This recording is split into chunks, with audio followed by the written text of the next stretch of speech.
This is LBC from Global, leading Britain's conversation with James O'Brien.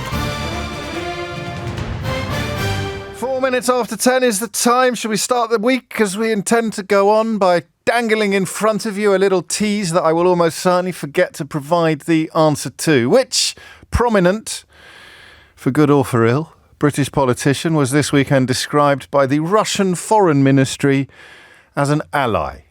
I'll leave that. I'll give you... It wasn't Jeremy Corbyn. So which prominent British politician was this week described by the Russian Foreign Ministry? I'll say that again. The Russian Foreign Ministry as an ally. Do try to remind me to reveal the answer to that question before close of play today. But we will begin with the Conservative Party. And would you indulge me for a moment? Have you got a minute? Is that all right? Because there are days, I'm not going to lie to you, there are days when I wonder whether everyone else is sane and I'm the one that's gone mad. Do you get that? Do you get that? I say, you sort of think, oh God, change the record, will you? And then there are days, of course, when you are reminded by events that, of course, you have been doing your best to stay on the straight and narrow for the longest time, while other people have been going off on all manner of unbelievable tangents, which actually is pertinent to the question I just asked you about the Kremlin ally in British politics.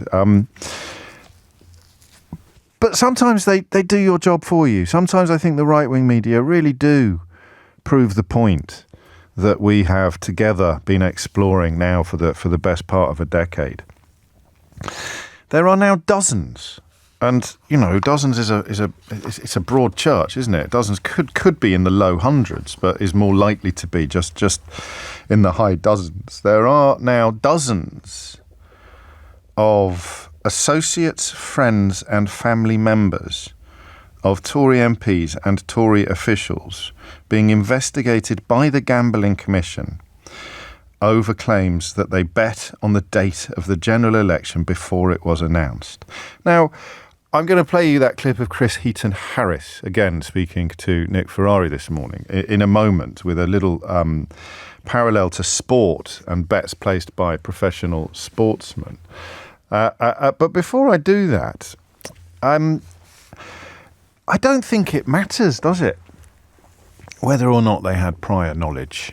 If you are a senior Tory or junior Tory or even a middling Tory or married to a Tory or working for the Tories, you don't place bets on matters political. It seems to me to be a fairly straightforward matter. But the point I'm making about right-wing media is that I know Keir Starmer is the party leader and Angela Rayner is the deputy. So they have a prominence that you couldn't apply to this sort of catalogue of incompetents who are being, the ones whose names we know. It's not quite the same, is it? But the amount of coverage that you got in the Mail and the Telegraph and, of course, their fellow travellers in the broadcast media over things that everybody paying attention knew were almost certainly innocuous. The confidence, for example, with which Keir Starmer talked about his curry in Durham belied the fact that he used to be the director of public prosecutions. But some sort of excitable client journalists in cahoots with Conservative MPs managed to propel that pyramid of piffle to such prominence that the police felt compelled to investigate.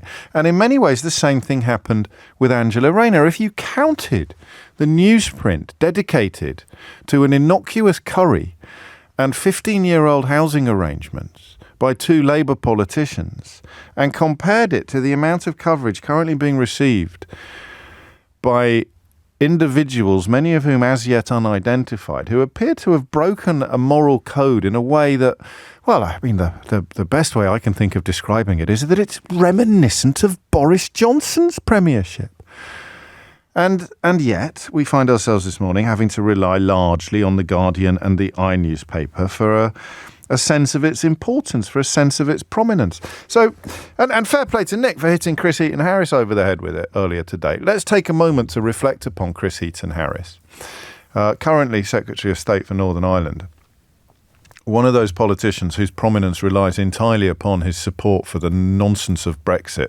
In fact, the first time I became aware of him was when he wrote to every vice-chancellor in the country demanding the names and I think course descriptions of every academic institution in the land that was teaching positively about the European Union or negatively about the idiocy of leaving. And that, of course, became the Daily Mail front page, our Remainer universities, as dozens of Tories are investigated for allegedly taking a punt using inside knowledge on the date of the general election. The Daily Mail goes with the headline, 10 days left to stop disaster of a Starmer supermajority. So it was Chris Eaton-Harris who was responsible for the Our Remainer universities front page, which alongside Enemies of the People and Crush the Saboteurs marked a sort of hat trick of profoundly fascistic rhetoric being emblazoned on the front cover of the best-selling newspaper in the country. So the mystery of how we've ended up in such an almighty mess, of course, and crucially how the Tory party has ended up facing existential threat, while a politician who may or may not have been described as an ally of the Kremlin this weekend somehow manages to sweep up some of the detritus they leave behind, isn't really a mystery at all. All of the facts are out there in plain sight. It's just a question of whether you can be bothered to find them or look for them. But the scale of the story is what intrigues me this morning. The scale of the story. And before I play you this clip of Chris Eaton-Harris talking to Nick this morning, I would remind you that if you're a footballer, you'll correct me if I'm wrong on this, but if you're a footballer, you're not allowed to bet on any games, whether you're in them or not. I mean, it's one of the rules of being a footballer. If you're a sportsman, you're not allowed to bet on the sports in which you are involved. It doesn't matter what the law is. It's the rules. I mean, it is, I think, regulated, but it's a form of moral code. So the best defence this character has got, as Declan says, the worst Secretary of State for Northern Ireland we've ever had. And remember, Theresa Villiers had the job before him. The more you sort of look at this, or the more you listen to this, the more you realise what a madness we're currently engulfed in. The Prime Minister's anger was apparent when, of course, this story broke last week, and he said that anyone who was found to be guilty would be thrown out of the party pretty speedily. One candidate, Craig Williams, has admitted he did it and he's made a mistake. Why is he still standing? Yeah, well, I mean, there's both a principal point and a practical point there. Firstly, he said, I believe the quote was a few weeks before, that needs to be determined as to whether you actually had prior knowledge, because the whole point of this is whether you had knowledge of the data or not, which is what the Gambling Commission are investigating. But he's admitted he made a mistake and he's apologised for it, which surely is the case. Yeah. So why is he still in the party? Not quite until the Gambling Commission say exactly this. The answer is not quite, and they are independent of us. So even though the man himself admits it, the Conservatives still have to wait for the Gambling Commission to underscore what the man himself says. Is that right? No. So he said he made a bet, and that was a mistake. We don't know, and I don't believe anybody does know. Maybe the Gambling Commission do, but. And they have said they're not naming people and they're not going to comment on ongoing investigations themselves. But we don't know whether he did that with prior knowledge or whether that was just a hunch or whatever. And so until that comes to be true, or be found out, we don't know. I'm tempted to ask Eleanor to cut that up and just remove all Nick's comments and just listen to a man going...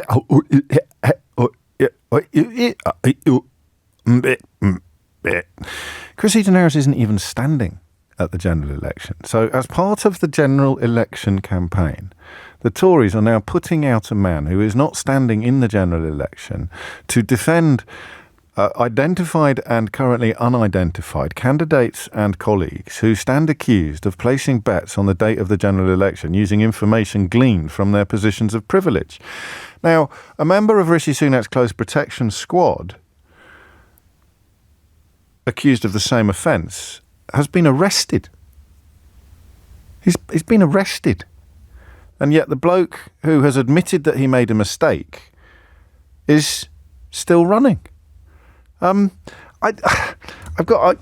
hate it when this happens, because the question I really want to ask you is actually one of the questions I say that no decent radio presenter ever asks. No decent radio phone-in host ever asks. Don't worry, it's not about parking tickets.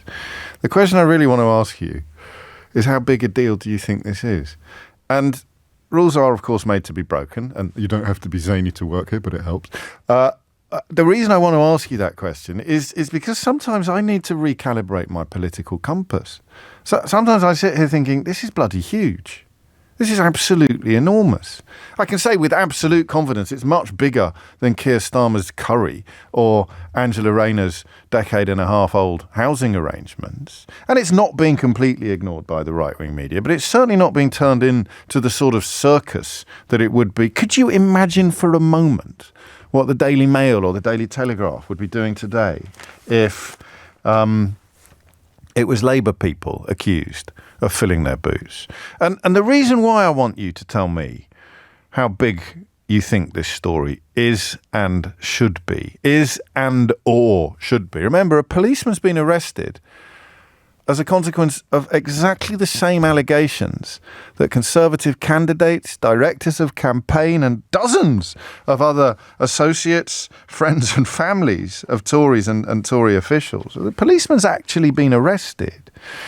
And I just have a sense that this is a sign of how far down the rabbit hole we've all gone. Should this be the only story in town? 0345 6060 973. How big a deal do you think it is? And the reason why I want to talk about it, well, I think that's pretty clear why I want to talk about it.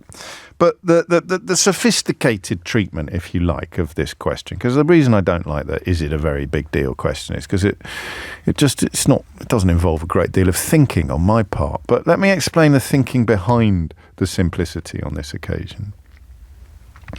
Carol Vorderman, whose third act has become one of the most enjoyable experiences of the sort of politics showbiz crossover in recent years, and who now, of course, is a shining jewel in the crown of LBC's weekend schedule. But Carol Vorderman and I were talking some time ago on my Full Disclosure podcast about the PPE contracts. And what we both struggled with, and I think Carol would concede, it does open us up to accusations of naivety or even silliness, but we both struggled with the idea that when national catastrophe appears on the horizon, we would respond by asking, what can we do to help? Or by keeping our heads down and letting the experts get on with it. As broadcasters, I'd like to think that we kept you company or held the government to account or spoke truth to power. But outside of this weird profession, if you were in business, for example, if you were an entrepreneur, national catastrophe appears on the horizon. And a significant swathe of Tory donors and Tory supporters immediately ask themselves the question, what's in it for me?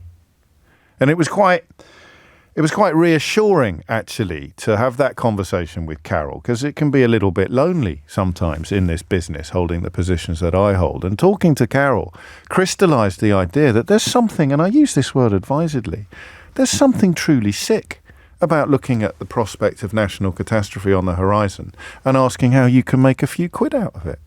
Now, listen, I'm not as comfortable with the supremely rich as perhaps Peter Mandelson professed himself to be a few years ago, but I certainly don't want a communist redistribution of wealth. And even if a communist redistribution of wealth was undertaken, by lunchtime that day, we'd have people with nothing and people with plenty. That's the nature of humanity. It's the nature of human interactions.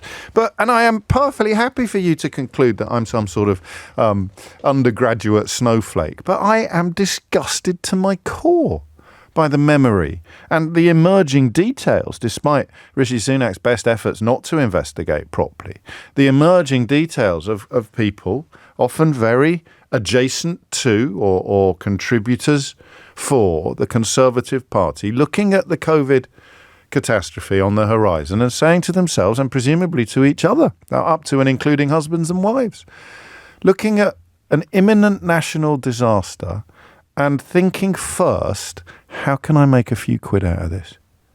Some of the stories, Private Eye have done amazing work on this. Some of the stories of people buying mansions with the profits from companies that before the pandemic had no profits. or didn't exist, making so much money so quickly by getting onto that VIP PPE lane that I kind of find myself thinking that this is like a pound shop version of exactly the same thing.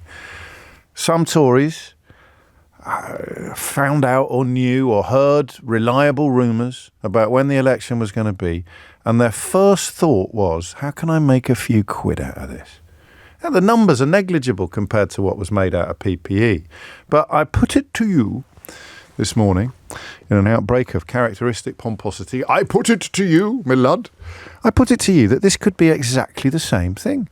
The only difference is the number of zeros on the end of the payout that they were poised and hoping to receive. And to that end, I don't really care about the law on this occasion. I don't care whether somebody who got a PPE contract with a 200% markup on a mask was breaking the law or not. They were breaking something that we used to hold dear in this country before Brexit and Boris Johnson and Liz Truss and Nigel Farage became prominent fixtures in our public discourse. We used to care about. Did we care about codes of honour? Did we care about standards? Did we care about morality?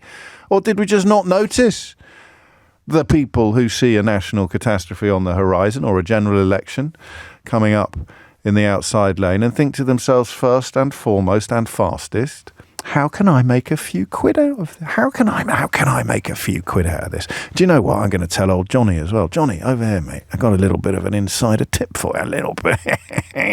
You want to get yourself on this PPE bandwagon, mate? It's going to be trebles all round by tea time. Not quite the same stakes, old boy, but you might want to have a little bit of a flutter on the general election. Cost of living crisis? Poof. Here's a chance to make a few hundred nicker. I don't know, but that's why I want you to tell me. 0345 6060 973. They're calling it Gamblegate. I just want you to tell me what you think about it and how indicative it may be, because we are largely in the realms of allegation, although there has, of course, been one arrest, how indicative it may be of a broader right-wing malaise. 0345 6060 973. It's always sleaze, isn't it, that gets the Tories in the end. James O'Brien on LBC. 22 minutes after 10. Remember, we have a little hook and tease running. Which prominent British politician was described as an ally by the Russian Foreign Ministry this morning? I shall do another one for you, which if you listen to this programme you may know about, but one newspaper at least thinks constitutes news today. Which prominent British politician appeared to compare parents bereaved by the Sandy Hook school shooting to left-wingers trying to curb free speech? It's a slightly trickier one, this. You'll be familiar, of course, with Alex Jones, the InfoWars host who was sued almost into oblivion by the families of dead children that he had accused of being hoaxers and actors. But speaking to Alex Jones, which prominent British politician appeared to compare those grieving parents to left-wingers trying to curb free speech? So two little hooks and teasers for you there. We return to this question. And do you know what? I might add to the mix this morning. No, I won't yet. It's, even by my standards, it's a bit too self-referential. Gareth is in Mersey Island. Gareth, what would you like to say? Hi, good morning, James. Why, good morning, Gareth. So, first of all, I'm in my mid-30s and I don't profess to be massively knowledgeable about politics, and for the past few years, if I'm honest, I haven't voted because I've just always felt that they're all as bad as another. But this time round, yes, I have to say, I mean, I've followed your show and other shows so closely, and well, hang on a minute. No, whoa! Yeah. You can't say I follow your show very closely and I don't really care about politics or know what's going on, because that makes me sound like I'm rubbish at my job. No, absolutely not. I think you are up there with the best, if not the best at your job, James. You say that, but I mean, theoretically, if you've been listening to the show, you should have very strong political opinions. No, I'm joking. No. I'm joking. Carry on. This time round, I just think with the Conservatives, it just seems to be one cock-up after another, one scandal after another. They more and more, they just seem to be in it for themselves. I think you put it perfectly. You know, they want to make a few quid, put themselves first, almost to hell with the electorate. You know, if they can look after number one, feather their pillows a little bit more, then so be it. And I just, it's the first time in a long number of years that, you know, I've even, you know, at home I've had conversations with my wife about how I just feel that the current, you know, the last 14 years, and I just feel let down, James, to be honest. I just feel really... That's a great phrase. Really let down, because disappointed. Go on. Betrayed. And so this time round, I'm voting Labour. Okay. I just feel that Keir, I just think what he's been saying makes sense, and actually the slogan of change, I think, hell, we need change, James. I just don't... And it has given you a temporary reprieve from the conviction that they're all as bad as each other, because, of course, he's got a year or two to prove to you that he isn't, and it's not going to be a foregone conclusion for a lot of people. But you focus my thoughts a little bit on this. So, to you, this betting scandal doesn't feel freakish. It feels very much like the latest chapter in a long and ugly saga. Do you know what? It does. It almost... When I first heard it, for about 10 seconds, I was, oh, gosh, that's... That. And then I was like, Gareth, come on, no. But actually, why are you surprised? This is just another Chapter 6, the betting scandal. It's just another... scandal, another reason not it feels to that trust. way, and it speaks to what you described, which actually you're very kind about my introduction, but you said in about 10 words what I was trying to say in about 2 million, when you just said they're only in it for themselves. It completely adds to that sense that they look at almost any situation and think, what's in it for me? Whether it is cash payouts or whether it's peerages. Daniel Hannan writing this weekend about, well, I won't spoil the surprise because I think we've probably got a couple of unhinged headlines on the horizon. Before you go, Gareth, is it Mersey Island or Mercia Island? It's Mersey. Third time lucky. Yeah, that's right. No, Mersey Island. We're just... no, I know where it is. I've been there. You know where it is? Oh, well. There's a book festival there. I went to a festival there. Did it used to? Has it got quite good rock and roll credentials? So there's a music... Well, there's now 2 music festivals, but there's a music festival being held there every year. That's it. And there's a studio there. There's some big album was recorded there years ago. I'm sure of it. Yeah, possibly. Yeah. I mean, I've only lived there for 7 years. You're very lucky. You're very, very lucky. It's an absolutely beautiful part of the world. Mersey. Anyway, there's this lovely island in Essex. You should check it out if you get the chance. Thomas is in Ipswich. Thank you, Gareth. Thomas, what would you like to say? Hi, James. Hello, Thank you for having me on. You're most welcome. No worries. So, as a first-time caller, I'm quite surprised no one comments how nice your producer is when people call in. How nice my producer is. Yeah, sorry if they start asking for a pay rise now, man. It was Roxy, actually, the assistant producer. All my team are absolutely lovely. I think the reason that it doesn't get mentioned more is because it's just a given, Thomas. You know, you can tell by listening to the program that I create an atmosphere of bonhomie, happiness, warmth. They can't do enough for me, these people. They really can't. I'm so blessed. Anyway, carry on, Thomas. Yeah. So personally, I do think it should be a big issue. I was quite quite refreshed about the hearing the caller previous. The reason why I don't think it's as big of an issue as it is for 2 quick reasons. The firstly is the more obvious leaning of most of the client media. I mean, looking at today's headlines, there are more pictures of Cara Delevingne on the front pages. That's slightly different. I mean, that's kind of that you could have big political stories leading and then have a nice little side order of showbiz. But yeah, I mean, we're hearing a lot about transgender again. Which means that trying to resurrect the ghost of Jeremy Corbyn on Friday hasn't really worked. So they're not going to. And I sometimes wonder, Thomas, how clear that is to people who aren't paying attention, who would, if you were to base your opinion on the amount of coverage something got, Keir Starmer's curry would be a bigger story than Rishi Sunak essentially running a branch of William Hill out of the back of Downing Street, not running it himself.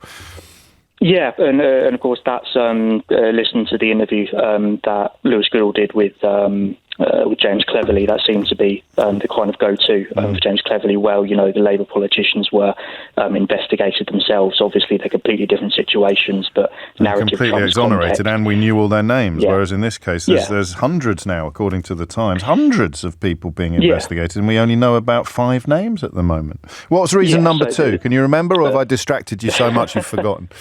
No, not quite. So the second reason is when you compare this scandal, I know it's still kind of emerging, but when you compare this scandal to, like I touched on earlier, the PPE contracts and Partygate and any other scandal. Partygate. What's it more like? It's a combination of both, isn't it? Yeah, I mean, when you compare it to any of the other scandals that's been happening in this last Parliament, it almost seems quite tame to some people. Not that it is. No one's going to buy a yacht, for example, off the back of the profits they're going to make out of placing these bets. Nobody's going to actually get... Well, we can't say no one's going to get arrested or get a criminal record in the way that many people in Downing Street did. Downing Street, of course, under Boris Johnson, became the address where more people received COVID penalties than any other address in the United Kingdom. And you're right, Thomas, it's Monday, and I was at Taylor Swift last night, so I'm a bit groggy this morning. Otherwise, I'd have picked up on the Partygate parallel a little bit sooner, but that is, of course, why the phone lines are open. Thank you, Thomas, and thank you also for your kind words about the team. It's 10:31. Amelia Cox is here now with your headlines. James O'Brien on LBC. I mean, it gets the news coverage. It's my fault for setting the story up as an attack on right-wing media, because it is getting the news coverage, although nothing like the scale that Keir Starmer's dinner arrangements or Angela Rayner's ancient housing arrangements gets. It gets the news coverage, but what it doesn't get is the sort of fury, the provocation, the attempts to persuade you that something is rotten in the state of Denmark. I mean, the closest the Express gets today is that quote from James Cleverly that Thomas referred to a moment ago. That it's good news in the Daily Express today. That quotes, no cabinet members are linked to the bet scandal. So when we begin to examine the question of the tone, if you like, of coverage, not just the quantity but the quality, I have to remind you that we're in a general election campaign. Maybe if we weren't in it... No, it doesn't work, does it? See, sometimes I try to do what could be loosely described as sort of bogus BBC-style balance. But then in the back of my mind, I'm just thinking, could you imagine if a couple of Labour candidates, Labour's Director of Campaigns, Labour's Director of Campaigns' wife, one of Keir Starmer's security detail, hundreds of others of people potentially linked to the Labour Party high command. Can you imagine for a minute what some radio programmes would sound like, what some newspapers would look like? You can't ignore a story like this, and as far as I can tell, nobody is. But the quality of coverage, as much as the quantity, it's breathtaking. And I want you to tell me where it sits in your mind on a scale that leads from PPE to Partygate. Is it as bad as those, even though the stakes are much lower? Or is it of a different order altogether? 10:35 is the time. 0345 6060 973. That's helpful, finally, from David. Your pronunciation, he writes, of Mersey Island is on a par with your dad's version of Morecambe. It's Mersey, as in the River Mersey. Cheers. Thank you, David. I shall now remember that forever. My dad's pronunciation of Morecambe. This is one of my favourite stories about my dad, because as I've got older, I've understood it to have layers that I didn't fully appreciate at the time, because him and Mum must have laughed themselves silly about this, and I would have had absolutely no idea whatsoever. So you know this story, but just for the benefit of people who don't, because David's brought it up. When I started at private school, we didn't go on the kind of holidays that some of the other kids went on. Plenty of the kids went on holidays like ours, or no holidays at all. But you say something like that, it sounds like you're asking people to crack open their violins and join the VAT debate. But, kids would come back when I was like 7 or 8 years old. You say, where did you go in the summer holidays? I remember one kid, he'd been to Barbados in 1979 or 1980, Barbados, or Saint-Tropez, all this kind of thing. And we'd been to Morecambe, We used to stay at my Uncle John's cottage in Filey, which I always remember because you still had to put coins in the meter. But that year we'd gone to Lancashire, not Yorkshire. We'd gone to Morecambe. And when I was asking Dad about Barbados and asking what it was or where it was or something like that, and Dad just said, tell him you went to Morricambe for your summer holidays. Because it sounds, I didn't even know why he said it, because I thought it was pronounced Morse. I go, yeah, we went to Morricambe. So I sort of small corner of Worcestershire, labouring under the illusion for a couple of years in the early 1980s that there was some sort of Italian Riviera resort known as Morricambe, whereas in fact it was Morecambe. 10:37 is the time. Irene is in Southampton. Irene, what would you like to say? Good morning, James. Hello, Irene. Hello. Well, I'm probably going to state some basic things which, are probably out there. Nothing wrong with that. But the media are so powerful. I think we all know that. And they can influence people. And unfortunately, I think a majority of people believe everything they read in the newspapers. And they're a dying media. I mean, I worry more about the online stuff, to be honest with you. But there's a kind of marriage between the two, and certainly in broadcast we still follow, for good or for ill, the agenda that the newspaper sets, and that's true of all broadcast outlets, because that's where we turn to decide what we're going to be discussing, whether you're sticking it in a news bulletin or having a conversation like this. But this story, surely, spins the moral compass of normal people paying a modicum of attention more than a story about Keir Starmer's poppadoms. Absolutely, and I agree with you 100%. And like you, I've been pulling my hair out thinking, when is this actually going to become, front headlines? Well, I mean, I may have slightly, it's not often I have to do this, but I may have slightly done a disservice to some of the right-wing newspapers. It's not on the front of the Mail, it's not on the front of the Express, but the Telegraph have it at the bottom of the front page as a news story, and inside, but no, they do. I mean, they're not going big. 13 front pages about Keir Starmer's poppadoms, and no front pages so far about the branch of William Hill operating out the back of number 10 Downing Street, but they're not completely ignoring it. Where do you see it, Irene, in the context of the PPE scandal and Partygate? It's just a continual load of abuse, scandal, and people that we should be trusting. I mean, honesty and trust are the two most important things that we should look at these people who are running our country.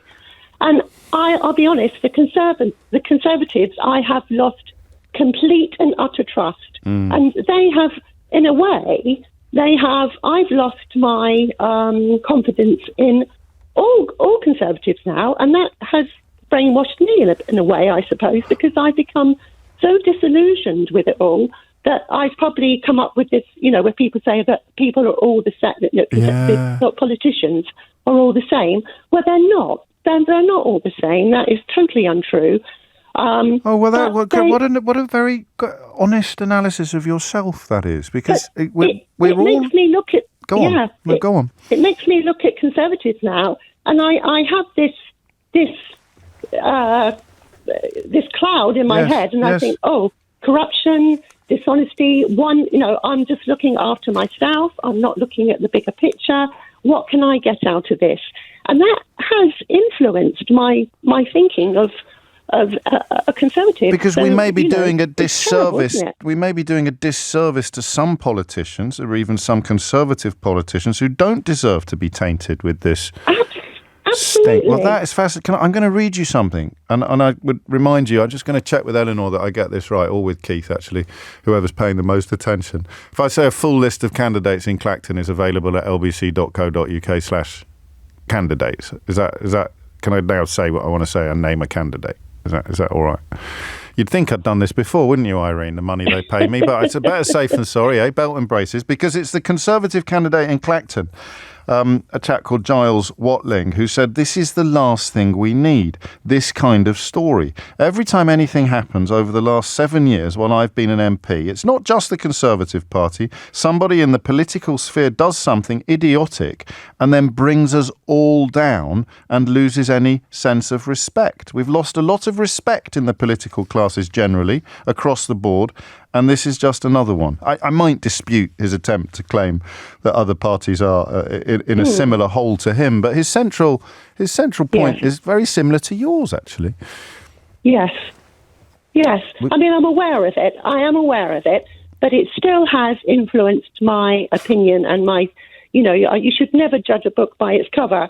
And I always try not to do that because, there are and our democracy suffers. Our democracy suffers. I suppose, looking back over the last 8 years, we could have asked for some of the what we could call moderate conservatives, if such a thing exists, to speak up a little bit more loudly about what was going on their watch or on their patch. But of course, we saw in 2019 that was a passport to the Labour exchange when Johnson and Cummings were in charge. Irene, thank you. I think that's a very important point for us all to bear in mind, actually, that however awful the headlines may be, but the sort of headline events may be, there will be people, perhaps that chap there, trying their very best to be decent constituency MPs, and they are probably the ones who suffer more damage than any other by this kind of stories, because political opponents benefit from it, but disgusted teammates actually suffer. 10:42 is the time. Paul is in Maidenhead. Paul, what would you like to say?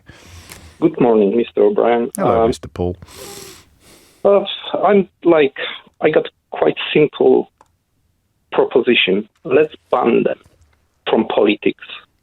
Rather than banning them from gambling, we should ban them from politics. Yeah, I like this. Obviously. I like this a lot. You've approached it from the other end of the telescope. This is definitely a case of incompetence. People in the movies, they saying, risk it for the millions, don't risk it for the thousands. Yes. They're just stupid. Yes. You must call it by a name. They are imbeciles. Okay. And now, do you want the imbeciles to be involved in the public services? There is a problem with your analysis. There is a slight problem with your analysis, and I've got a horrible feeling that we all suffer from the same thing that I'm about to describe. And that is that if the rewards were enormous, we would be more sympathetic to the offence. Yes, I'm obviously am. Because when I see VIP lanes, I can see all these people reach from nothing. I can see Boris Johnson, after his premiership, first 5 months, he got 5 million from making speeches. So at least I can see, okay, you made it. Whatever you wanted, you had it. So do you know, actually, Paul, thinking about it, the PPE stuff, the risks are probably lower than they are on this. I think they look at it and they thought, we are untouchable. Yeah, I'll have a bit of that. It looks like, I'm a really big fan of Carol, what she's doing about it, and I really follow her on this one. Good. But it looks like they think and they write they're untouchable on this one. Why I think so? Because if I would be Keir Starmer, I would make my campaign on it. I will get there and I will upside down every single document and I'm going to get every penny. That would be my line. On the PPE? Yeah. On the sort of COVID czar who comes in and starts going through the accounts with a fine tooth comb. I've heard sort of intimations of that, but I don't know whether it is going to be explicit party policy. I don't see what anybody would have to lose from doing that, to be honest with you, Paul. And of course, in some cases, police investigations still ongoing. But I like that. I mean, the simple observation that rather than banning politicians from gambling, just ban all the politicians who've gambled from politics. That might be a bit easier, actually. 10:45 is the time. James O'Brien on LBC. It is 10:49, and you are listening to James O'Brien on LBC.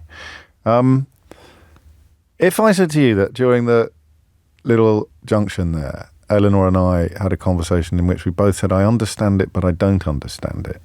And it was referring to something that I have already mentioned on the programme. What do you think it would be? I'll give you one little clue. Kira, who's in Dodford, not far from where I grew up actually, has asked me already to talk more and indeed at length about the thing to which I referred earlier in the programme, and which the producer and I have just described as I understand it, but I don't understand it. Because I think there's a phone in there. I think we may even have had it before, but there's certainly one there now because of recent events. But before all of that, I mean, we are actually a little bit spoilt for choice. Do you remember the unhinged headline that we never should have done because it made a little bit of sick come out? Do you remember that? Even now, mentioning it. And I'm never going to repeat it, so don't waste tuppence sending me a message asking me which it was because I missed it. I think, was it last Thursday? You can always listen back to the show on Global Player. But you don't want to. But this headline comes from the same writer. And even, when your mouth starts watering a little bit before you're sick, even looking at the byline makes me feel that disgusting sense I got when I read out that unhinged headline that we never should have gone there. But this is arguably, it's not disgusting in the way that the one that we never should have read out was, but it's arguably even more unhinged. And it is the first, but quite possibly not the last unhinged headline of the day.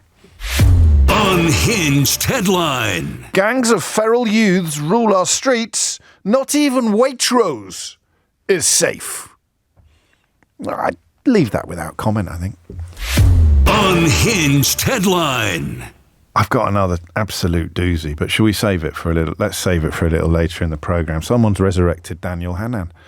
Goodness knows what that involved. It was scary enough last Friday, imagining the electrodes being applied to Jeremy Corbyn's nipples so that he could be revivified. But Daniel Hannan has come storming back out of the crypt as well. So we'll have a look at what his latest contributions. Lord Hannan to you, pal.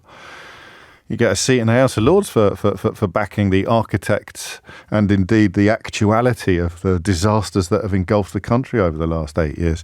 Which brings us back neatly to Gamblegate and where it sits in the PPE Partygate. What other scandals would you put there? Owen Paterson, there's so many. Proroguing Parliament, lying to the Queen, lying to Parliament, running away from Parliament after being busted for lying to Parliament and being rewarded by Paul Dacre with hundreds of thousands, if not millions of pounds for a newspaper column.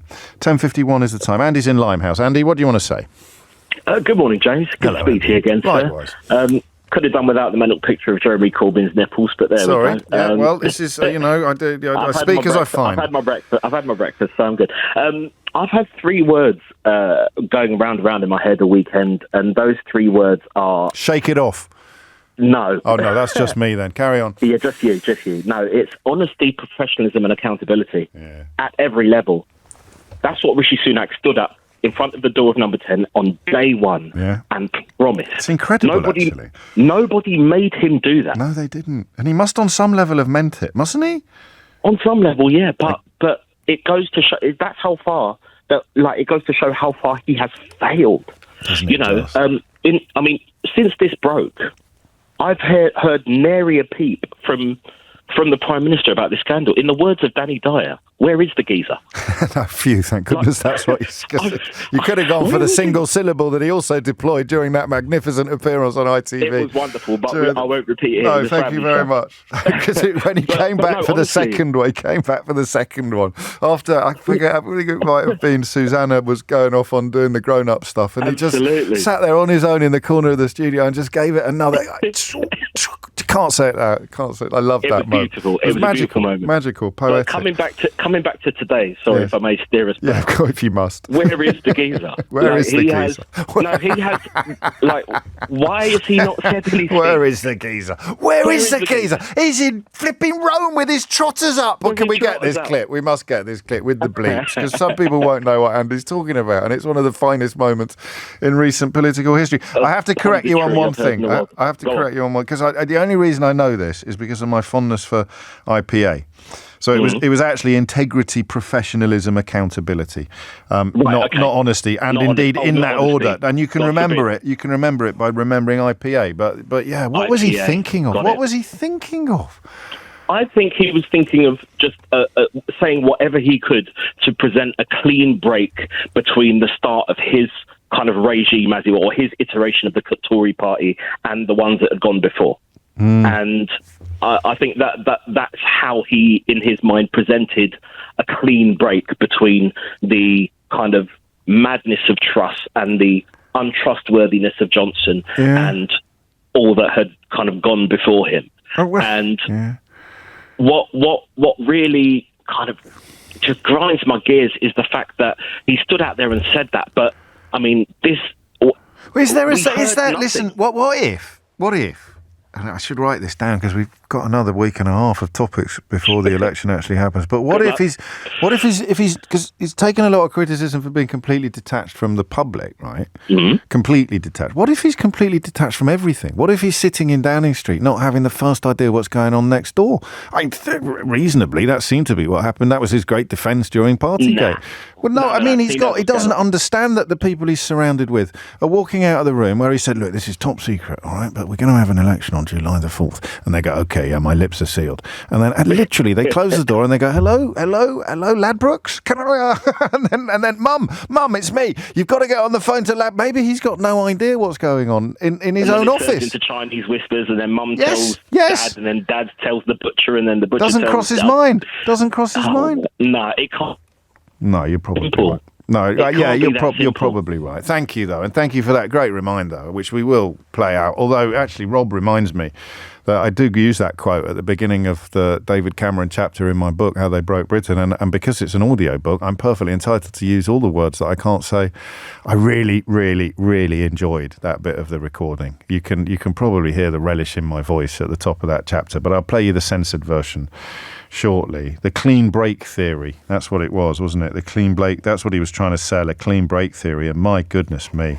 There's maybe a conversation to be had about whether the swamp that was not of his own making, in fact we've already had this conversation, was so deep that even if he wanted to make a clean break, he couldn't. It would be like trying to get out. You remember those westerns we used to watch as kids when the cowboys trying to get out of the quicksand? That was essentially the Conservative Party that Rishi Sunak inherited. But personally, I find that too generous. And as Michaela reminds us, don't forget that he was fined for Partygate as well. 10:56 is the time. Stuart is in Cardiff. Stuart, what would you like to say? Morning. We'll start off with that Danny Dyer clip. Absolutely cracking clip. Brilliant. You should do more political commentary. I must get him on full disclosure. Oh, he's fantastic, isn't he? No, I just really, for me, I kind of woke up this morning, switched the radio on, having a little listen to, which way I'm going to vote on the 4th of July. And to be honest with you, this has solidified it for me. I personally believe that it is as bad as Partygate. Well, it speaks to similar impulses, doesn't it? It speaks to, here's something really important, how can I make a few quid out of it? I mean, the stakes aren't as high as they are with COVID, but in many ways the risks are higher and the rewards are lower, which, to go back to Paul's point, makes them even more imbecilic than they would be if the risks were low and the rewards were high. Yeah, absolutely. And we don't know the details yet, but if there is insider information... We know enough details. Yeah. We know that a cop has been arrested, don't we? That's, and that no one has even been suspended from the Tory party. No, but I mean, if it is what we think it is, essentially it's a guaranteed investment. And we're all kind of basing this on the fact that someone's put down maybe 100 quid, maybe 200 quid. But what if they've stuck down, 100,000? It'd be very hard to do that. Political betting is quite carefully, because partly for that reason, because the stakes, the odds can be quite high, and which means that high stakes would wipe out a bookie. But your point stands. They might have wanted to. They might have wanted to stick a ton of money on it. I always remember that picture of Farage pointing gleefully at at what the pound had done in the immediate aftermath of the Brexit vote. And I remember wondering what he was so happy about. But you can, of course, move enormous amounts of money on political knowledge or political suspicion, but not, I don't think, on this kind of bet. Well, the point you make, Stuart, whether it's intentionally or not, is that what this story suggests is it speaks to the corruption or the moral dissolution of Partygate and the PPE scandal, but this suggests that they're not even very good at being corrupt. Absolutely, and I think we proportion things, to the severity of them. And I think if the values aren't as much as the PPE scandal, no values. I mean, once values have completely left the building, of course you'd stick a bet on this. And then just before we go to the break, just for old time's sake. Going back to this whole Brexit thing, when you're judging them on Brexit, they don't know nothing about it. Who knows about Brexit? Yeah, quite. No one's got a clue what Brexit is, yeah? You watch Question Time, it's comedy. Were you no clearer when Jeremy Corbyn explained No, I ain't got Labour's the clue. policy? No one knows what it is. It's like this mad riddle that no one knows what it is, right? So what's happened to that David Cameron who called it on? Let's be fair. I think you're referring to our former Prime Minister. Yeah, but how comes he can scuttle off? He called all this on. Yeah. Yeah? He has no regrets. Where is he? He's in Europe, in Nice, with his trotters up, yeah? Where is the geezer? I think he should be held accountable for it. I think He should be held accountable for it. It's a valid point. A lot of people do feel that all politicians... That second one, you've got to watch the original to understand why that final bleep it's up there with Chaucer. I would have paid £1,000 to have been in the room when someone told, or when he was watching the news and Danny Dyer saw that Rishi Sunak had brought David Cameron back as Foreign Secretary and stuck him in the House of Lords. James O'Brien on LBC. Here's a question. It's not one I can answer, Jason, and thank you for being polite. I think you could have been forgiven for asking this question in a slightly less polite fashion. Jason writes from Norfolk, as an intelligent man, well, there's your first mistake. Could you please explain to me why a few people throwing cornflour at a bunch of stones gets huge coverage in the media and a peaceful protest through the streets of central London gets almost none? And why Just Stop Oil should stop these acts when they grab all the attention that the peaceful protest should be getting? You, of all people, can't complain about the cornflour thing when you discuss one and not the other. I'll take a minute to answer your question, but I will think on, Jason, about ways in which to address the problem you describe as much as the point you make. Because the obvious answer to your question is that one of them is a phone-in and one of them isn't. I don't write news bulletins. I don't write front pages. A phone-in about why was the attack upon Stonehenge so much more offensive to so many people than attacks upon actual humans trying to go about, or the freedom of humans to actually go about their business, was a brilliant phone-in. I got a feeling from your text that you didn't listen to it, because it was really, really, really interesting. And it ended, actually, with the last 3 or 4 calls, pretty much where you are. It set my pendulum swinging. So in answer to the question about what a show like this can do, sadly, perhaps, the answer is it's about provoking conversation. So there is a conversation to be had about why we respond more viscerally to the protest at Stonehenge than we do to the thousands of people taking to the streets of London at the weekend. But you can see that it's not particularly exciting or invigorating at first glance. But I want you to know that I've read your message, and I want you to know that I will give it some proper thought, and we'll return to that question at some point this week, or we will certainly try to return to that question at some point this week, especially the bit about why on earth would Just Stop Oil stop the protests that many people find obnoxious when they get so much attention, and the peaceful protests that were undertaken by thousands of people, including all, the celebrity endorsements and the big speeches, got a fraction of the coverage that throwing orange cornflour at Stonehenge, which would subsequently be cleared away quite easily, managed to secure. It's a fascinating question. Thank you. And as I say, thank you for being polite. I turn your attention next to a headline I feel I've seen before. I've certainly seen variations of it before. A&E patients left waiting up to 30 hours for care. And you can pick your favourite. It's Channel 4 will broadcast tonight one of their excellent Dispatches programmes, which looks at one A&E unit and demonstrates what they describe as a shocking lack of dignity. You'll forgive me if I get a bit emotional, because my mum had a stroke a few years ago, and she was very well looked after, I'm delighted to say. In the film that will be broadcast tonight, a patient who had suffered a suspected stroke spent 24 hours waiting to be seen in an area called Fit to Sit, which is where patients are placed if they're capable of walking. That's it. Another had to undress and urinate into a bottle in full view of other patients in a public corridor while waiting to be treated. 400,000 patients were waiting in A&E for more than 24 hours between April last year and March this year. I think I have to say that again, actually, because the headline goes for the number waiting more than 30 hours, but the number waiting more than 24 hours has now hit 400,000 patients. Just do me a favour and think about the last time you went. If you didn't, sit tight. because you'll hear from plenty of people who did. Last time you went to A&E, so quite recent for us. I felt like we had a season ticket at one point, but what do you describe it as? There's two things that go on. Part of it depends on the time of day and the time of week, doesn't it? And also, I guess, whether you're in a sort of urban area, a built-up area, or whatever it may be. The sense that when you turn up fresh, as it were, you haven't had a lot of experience of A&E. You may have heard radio phone-ins like this. You may have noticed newspaper headlines. But if your opinion of accident and emergency is based on either presumption or previous experiences, I'd go back about 10 years or more, you would probably expect a relatively smooth passage through A&E. It's one of those things, isn't it, that unless you've had your nose rubbed in it recently, you're probably unlikely to know what it's like these days. And that's why I want to know what it's like these days.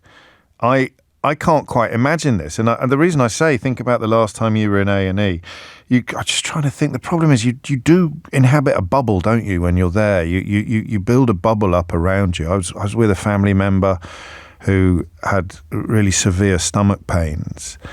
And we got there and we got seen, and it was talked to the receptionist, and it's established that you're not.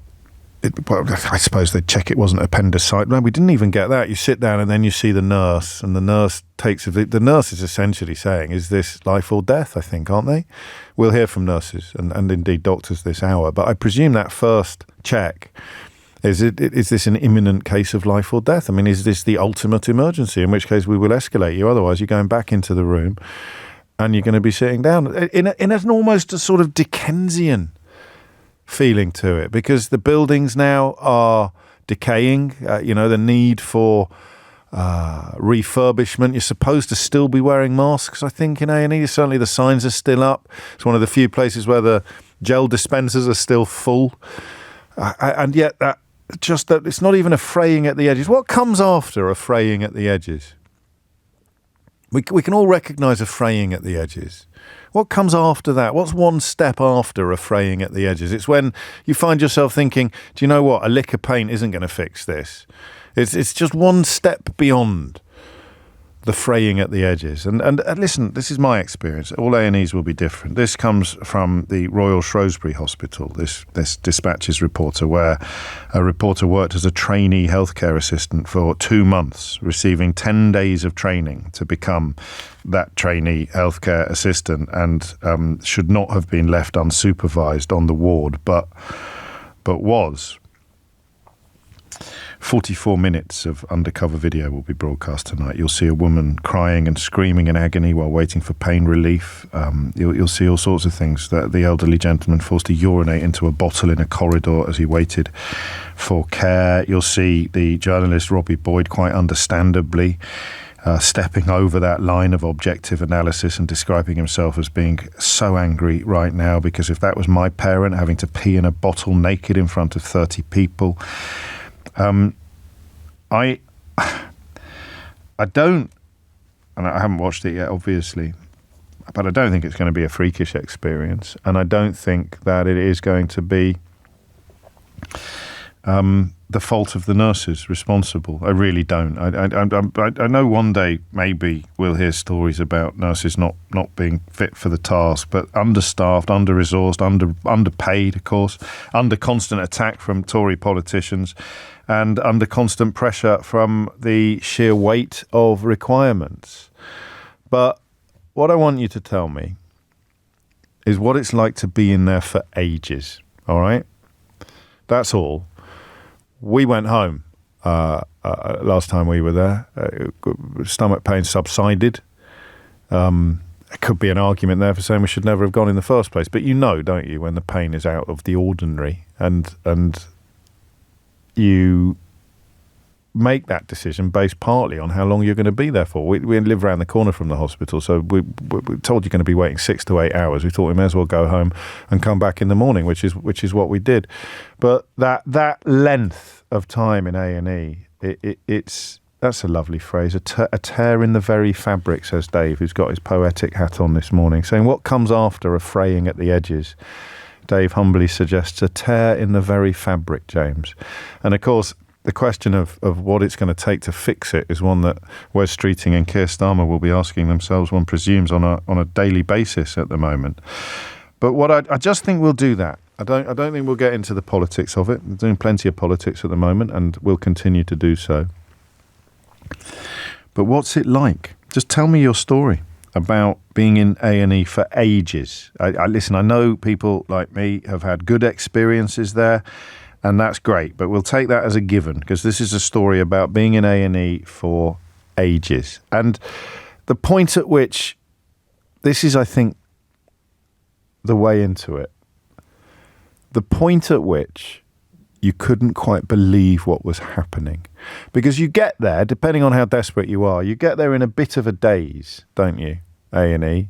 And then you're kind of, unless you're particularly sharp-elbowed or particularly experienced, then you are quite happy to be herded. You go through the motions. You queue up, you present, you're told to wait. You may ask, how long do you think it's going to be? And that may be the point at which you can't quite believe what's happening. They say, at the moment, it's 7 to 8 hours before a doctor can see you. And that's the point where you just go, goldfish, full goldfish. What?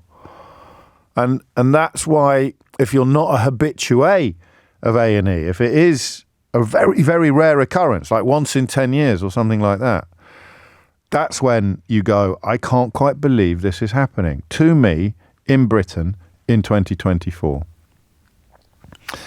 11:15 is the time. So what happened to you, and and this is really important, I want to absolutely nail this down. What was the point at which you couldn't quite believe what was happening? All right?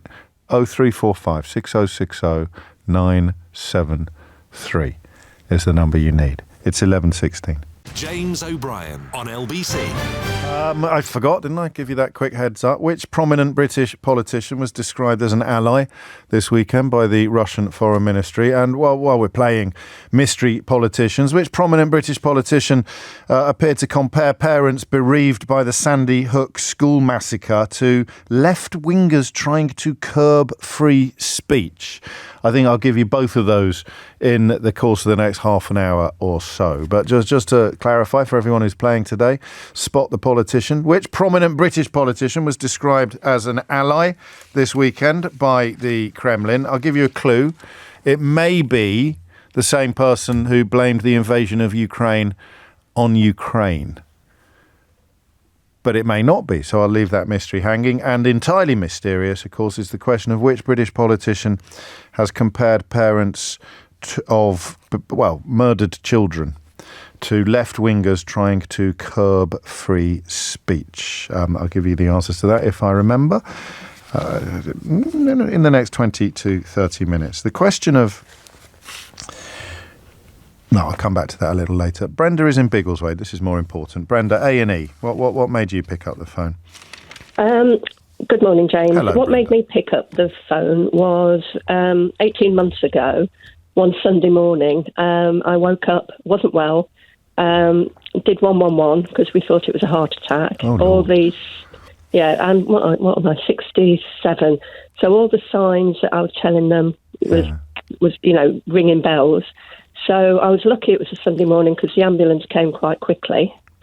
They ruled out heart by doing the test. Paramedics were excellent. But This is at home they did this? They did this at home? Right. They did all that at home. But they said, no, there's something wrong. We'll get you in. I got into A&E in Bedford. Am I allowed to say that? I won't say the hospital, sorry. That's all right. You can say what you want, Brenda. Don't worry. Okay. Even if you say something wrong, it's me that gets into trouble, not you. Okay, that's right then. What? I got in there for 10:30 Sunday morning. Yeah. I got onto a ward at around about 1:00 the following morning, early hours of the morning. Wow. And during that time, I did see, it was a long while before I was assessed, and then you wait, and then you have this, and then you have that.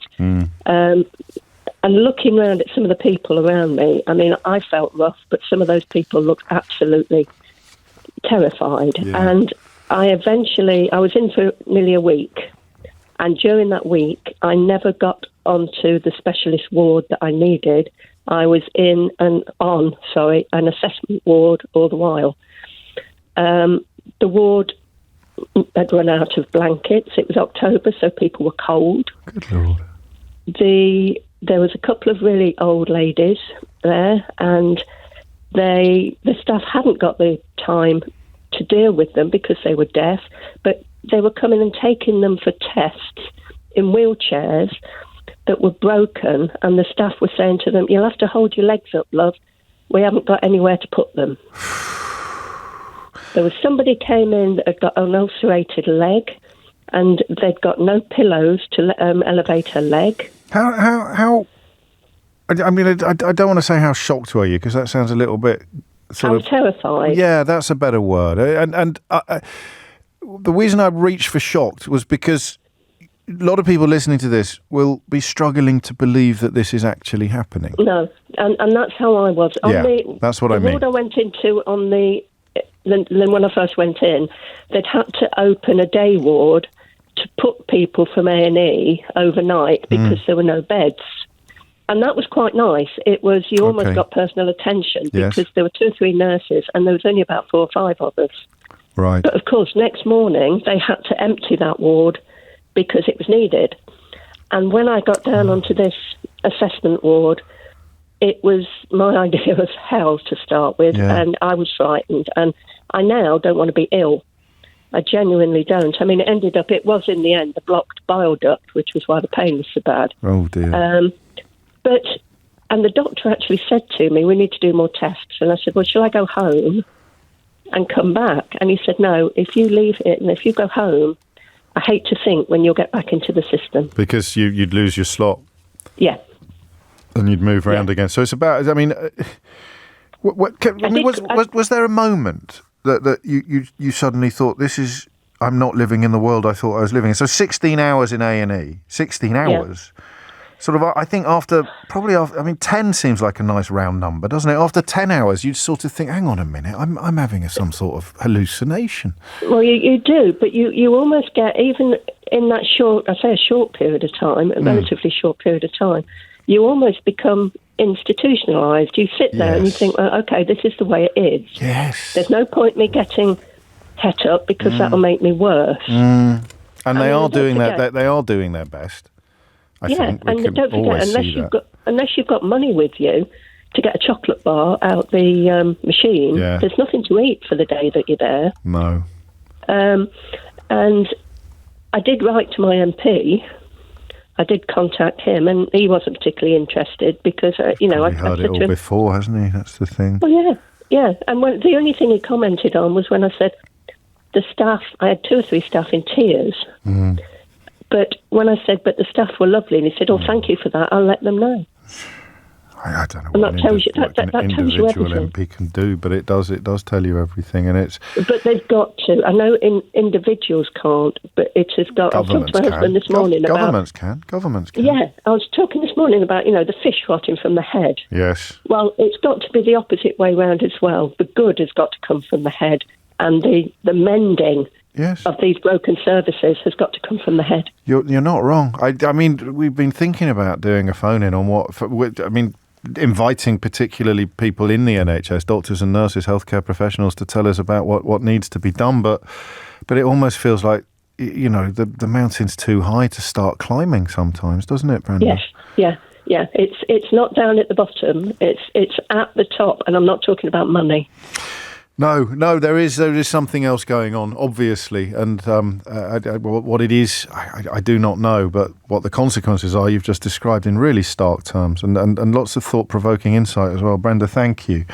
11:24 is the time, and do you know, the minute that Brenda mentioned her blocked bile duct, I found myself thinking of Nigel Farage, and indeed it is he who was described this weekend as an ally of the Kremlin by, indeed, the Russian Foreign Ministry, a spokesman for Sergei Lavrov, describing Nigel Farage, a chief executive of the Reform UK Limited company, as an ally. Replying in the affirmative when asked whether or not he was an ally. This, of course, after he claimed that the invasion of Ukraine had somehow been prompted by EU expansion to the east, which displays either a deep ignorance or a deep dishonesty about the process by which sovereign countries choose to become members of the European Union. But there you go. So at least someone likes him out there, Sergei Lavrov and the Russian Foreign Ministry. Thank you, Brenda. If I bump into him again, I'll ask him what his secret is, because no danger of his bile duct ever getting blocked. Guy's in Richmond. Guy, what would you like to say? Hi, Dennis. I'm so glad I'm not talking to you about Nigel Farage. But no, well, you are now, you silly sausage. Oh, no. I still remember that one. So talk to me about A&E, if you would. Well, another train wreck. Yes. Yeah, A&E. I checked into A&E in a hospital that is just amazing. It's in every other sense. But what followed was something that filled me with a mixture of awe and horror. I was triaged. I was in great pain, but I wasn't able to articulate what that pain was. Right. I was triaged, sat down, and it was 7:00 in the evening. Come 8, 9, 10. Yes. Past midnight, the place started filling up with people from the street who had nowhere else to go. And they were really interesting. I mean, I just really enjoyed sitting down and talking to these people. And, it helped me to sort of get through my pain. But yes. Eventually at 3:00 in the morning, I was brought into an area that was sort of in between the sitting area and the hospital itself, where you actually get some sort of attention and treatment. Yes. And there's this wonderful nurse who I'd seen before, just oozed competence. I'd seen her, 8 hours before when I'd sort of come in. And she sat me down and said, OK, we're going to put you on a drip. And she sort of set up the drip and turned it on. But it wasn't connected to anything, so it just leaked out on the floor. So she came back very apologetic. It's not a problem.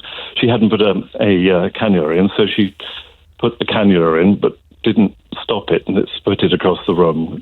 The blood spurted across the room, which was it was just a bit embarrassing. She asked the doctor to put her finger on it while she got the cap, and that was kind of normal. And the doctor did, and then I was connected up, and then she turned on the drip and said, "Okay, look, you may it's an antibiotic. You may have a reaction to this. I'm going to turn it on really slowly, so that if you do have a reaction, we can stop it."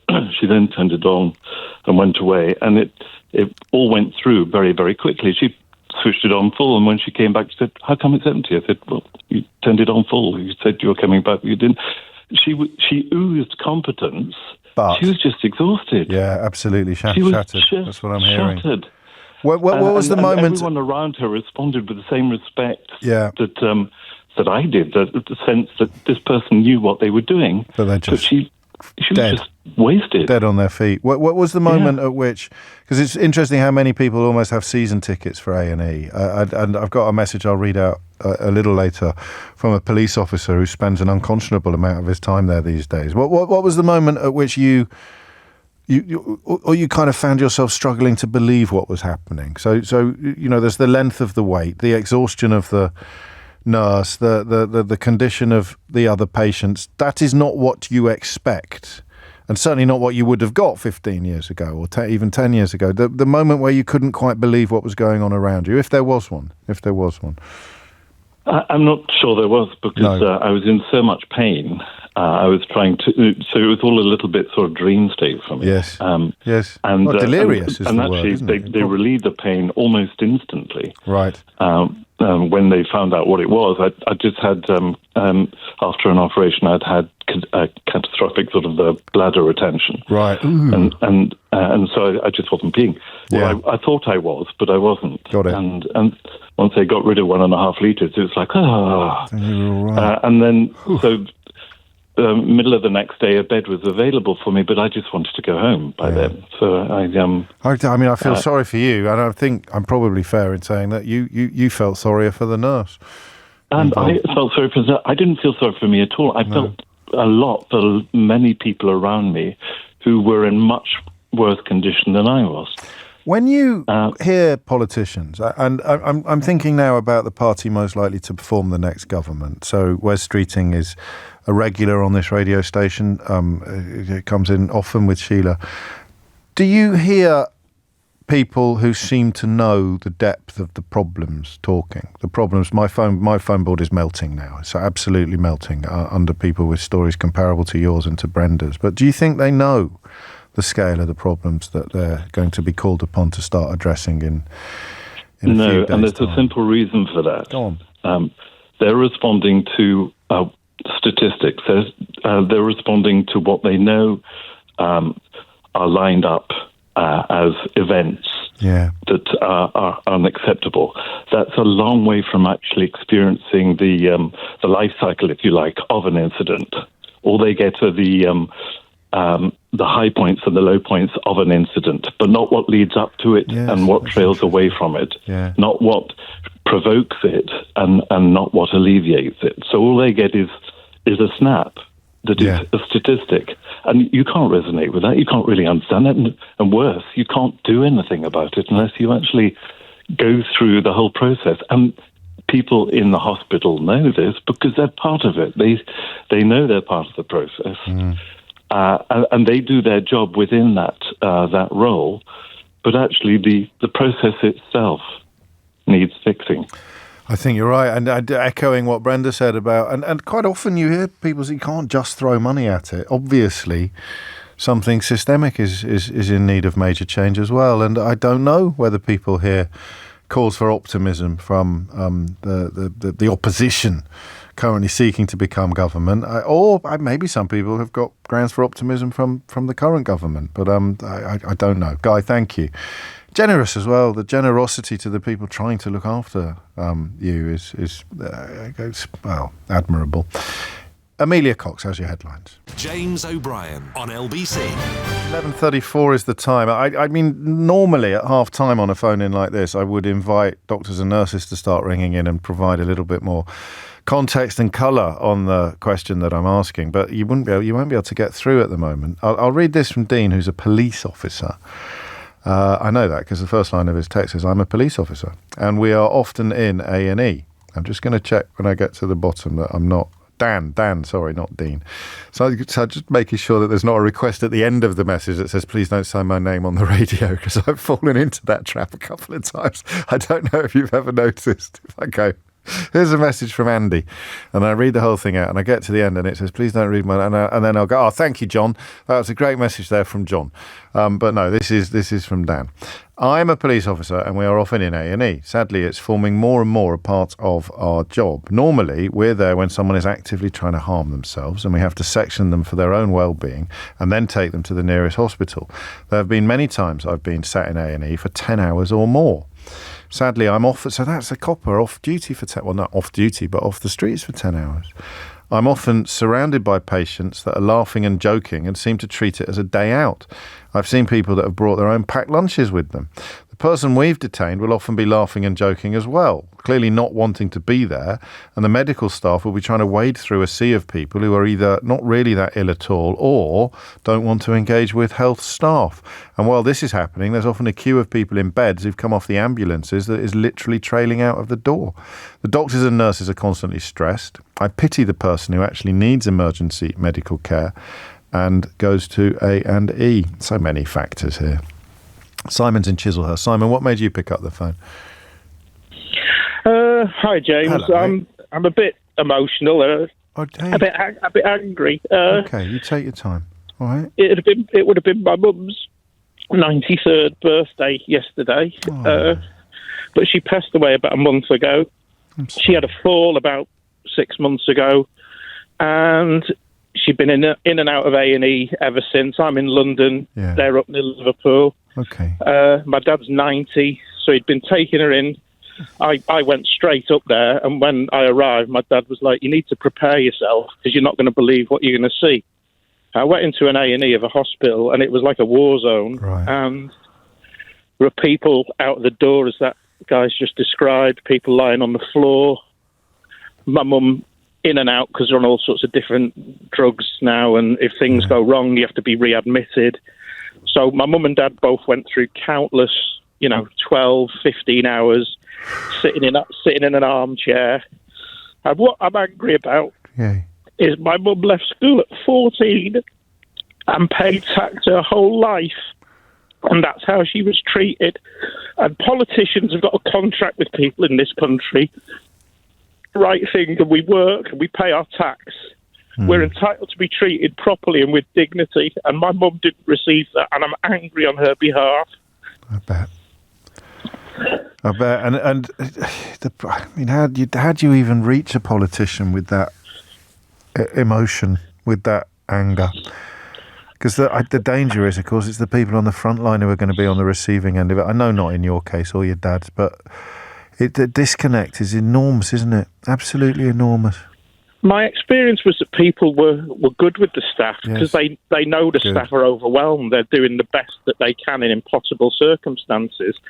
So I don't think people are angry with the staff, or if they are, I didn't see it. So your mum was in and out a lot. Good. I mean, we don't want them to be. I've got some reports of unpleasant behaviour coming through, but I'd like to think the general acceptance is that they're doing their best, they're making the best of a terrible situation. So this is just massive understaffing and oversubscription. So everybody there would have liked to see your mum quicker and process your mum quicker, but because the complications following her fall were not matters of life and death, they can leave her in the chair for several hours at a time.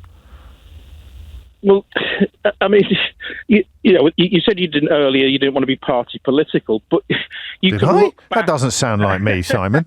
I'm sure you said something about this is a party political thing, but you can look back at satisfaction levels when the last Labour government met. My mum was one of 7 kids. Yeah. My granddad died in the 30s. He was gassed in the First World War. He was decorated. Her granddad was killed in the Merchant Navy. My uncles were in the Battle of the South Atlantic. I had an uncle in the Chindits. I had one in the Desert Rats.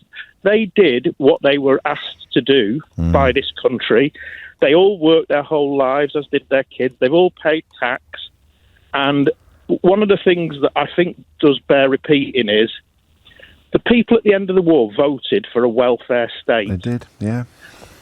And I think remember that when they're voting. And the Tories voted against the NHS countless times in the 40s. And I don't think they've ever been committed to what they call our NHS. They're not invested in it. And I know the line being trotted out is go out and vote at the moment. But go out, if you want a functioning NHS, the evidence is that you're not going to get that under a Conservative government. And it's not going to get better quickly under Labour, but it will be better than it has been. And I'm saying this on behalf of my mum because she did not deserve what she went through in her last months. No. And she'd more than paid for proper treatment in the taxes she'd paid from being a 14-year-old girl working in the 40s. I'm so sorry for your loss. I really am, and I'm sorry. I'm sorry I brought it back today. I know. But it's important that people can tell what it's like out there. It's just not. People are not being treated with the dignity that they've earned. And I can't put it better than that. I never will. Did you got to spend some time with her? Did you before you lost her? Yeah. I was up there the day because I've got kids, so I had to come back to London. But I saw her the day before she passed away, and the treatment she received at the end. The people are so compassionate. They're so hardworking. The people who work in the NHS are fantastic. And we shouldn't forget we were sitting outside clapping them a few years ago. And banging saucepans. If it wasn't for the character of these people, things would be immeasurably worse. If they all worked to rule, for example, or if they all just kind of did, clock watched or whatever it may be, we'd be absolutely screwed. I tell you what you've reminded me of. I don't know if you remember or indeed what your late mum thought of him, but do you remember what Kinnock said in 83?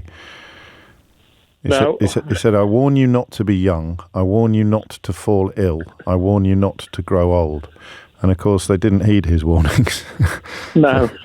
The irony is my mum and dad are working class Tories. To the end. They think I'm a student lefty. So muesli munching, sandal wearing lefty. But that's we're all the same, aren't we? When we present at A&E, unless of course we've got and at A&E you haven't really got the option of going anywhere else. Simon, thank you. Can I say one word to you? Would you mind about your mum, if that's okay?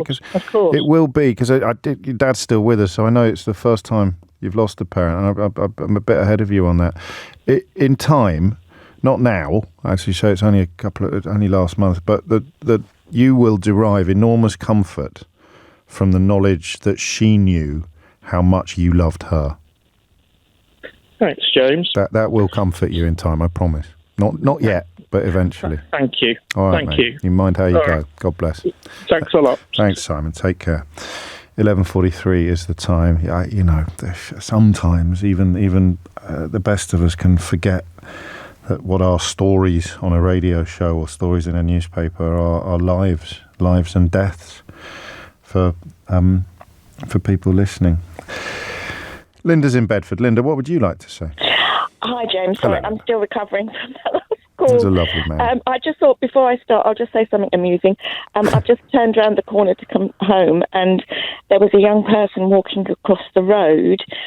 And, you're always coming across young people walking across the road with their mobile. Yes. So she was walking across the road with a book, which I actually thought was rather charming. What, reading a book while walking over the road? Oh, I like that. I've done that myself in the past. If you just have to find out it's not to be encouraged. We should make that absolutely clear, Linda. Absolutely.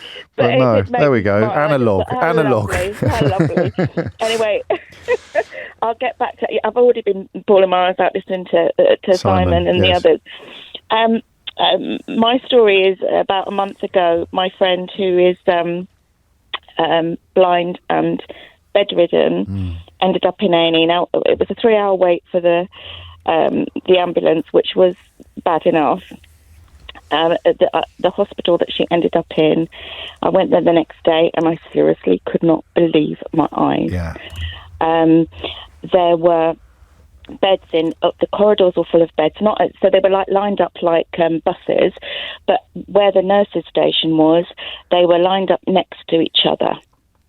And and I heard one of the nurses the following day say, "We've had 100 people in the corridors this weekend."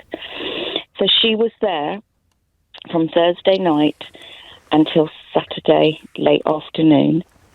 Then she was put into one of the bays that you'd normally go into in A&E. In a corridor? In a corridor. Oh, she is a rather large lady, okay. And so she normally has a bariatric airbed, yes. because she can't move. She was on the narrowest bed you could imagine, and we kept saying she needs an airbed. Now, thankfully, because she had a UTI, and I do think back, and I think thankfully she was away with the fairies a bit. Right. So she did thank the doctor on Sunday morning for the wonderful concert they had, and she did explain to him that Bob Dylan had not come because he wasn't able to make it. Oh, that's a relief. So we had all that kind of thing going on, Yes. but I thought actually no, that was a blessing in the end, because it wasn't as bad as it would have been if she had been experiencing all just the for pain people and who are everything. wondering, because I think when you said that, people might think that you're talking about the drugs that she was on, but you're She talking wasn't on any drugs. No, you're talking about a urinary tract infection Yes. causing hallucinations.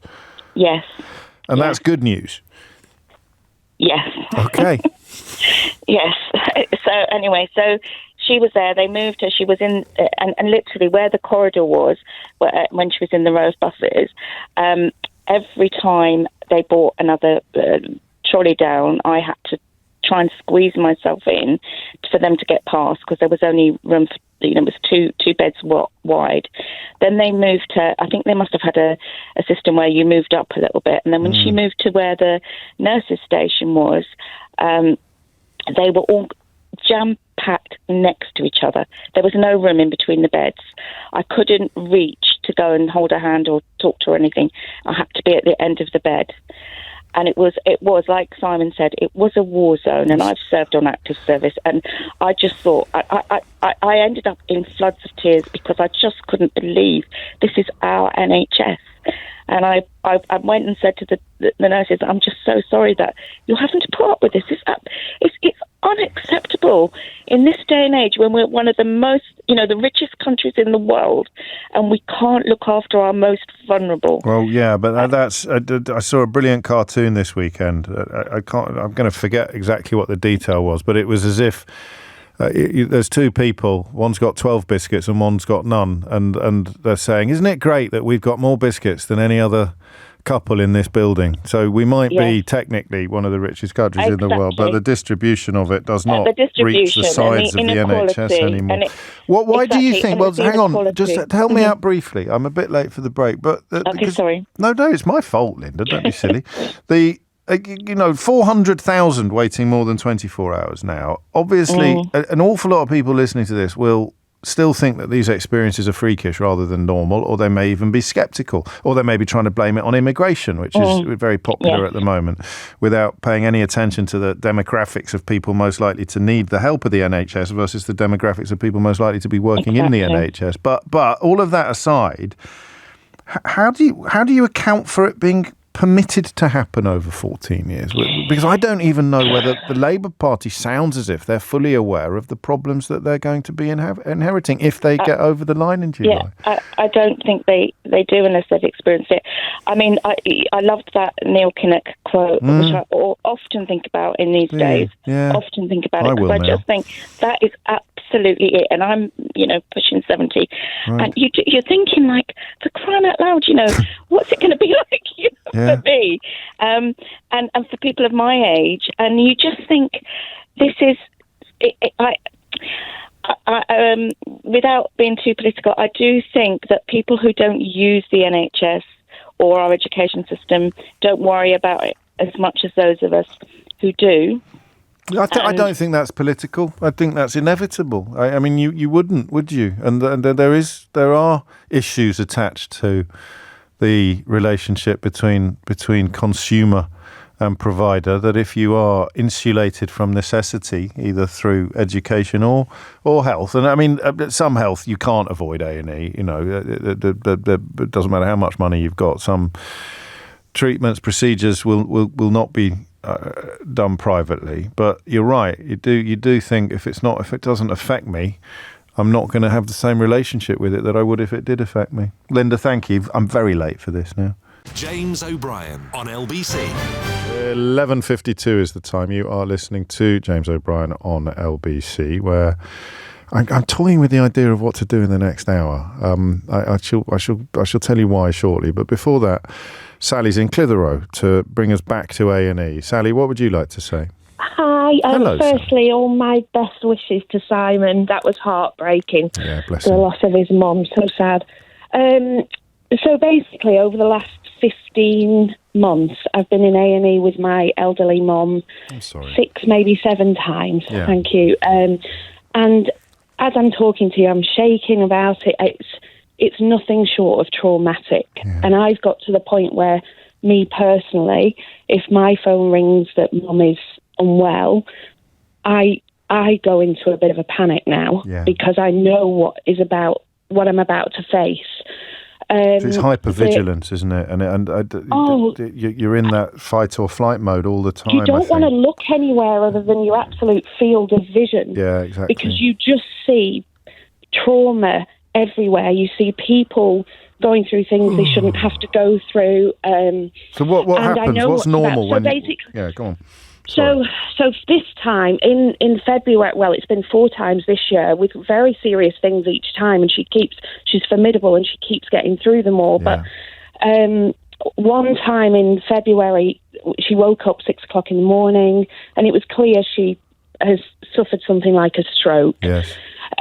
We ring up for an ambulance, and we were told that it's going to be about 4.5 hours, and we'd probably be best driving her in.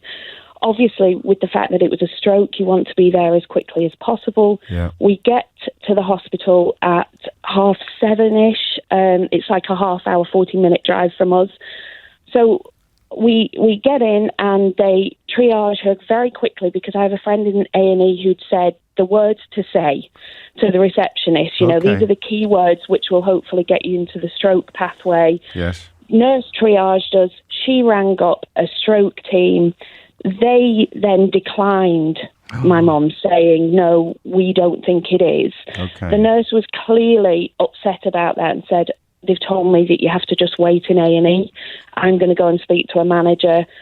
Then we were just, nothing else happened after that. I tried and tried. And how long? Said, no, do you have any how long you're going to wait? Do you have any indication of? Oh, well, I know already from my previous trips that their average wait time that they say to get a bed now in our hospital is 40 hours. That is what they give you as standard.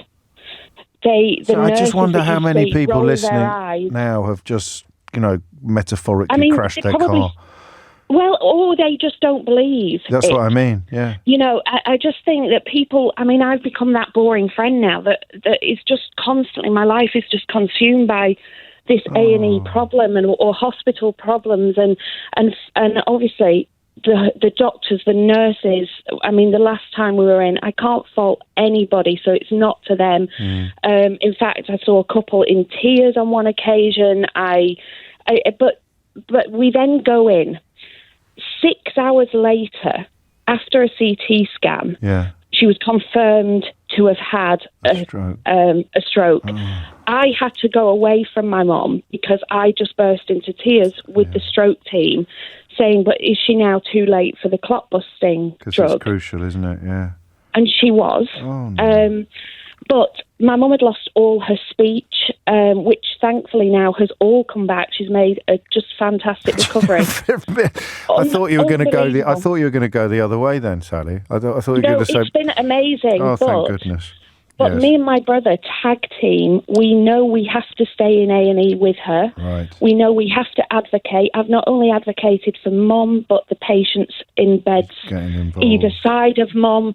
I've consoled other people. And by the, I'm not some, but you just, I don't know, I'm not some, I don't find this easy. Okay, I see what you mean. I don't find it easy, but you're seeing people, it's just such distress, in state of undress, in state of dignity is just stripped. But all of that aside, what I needed to tell you was our corridors within the A&E are zoned. They've got pictures, they've got spaces on the walls now as if they are permanent wards.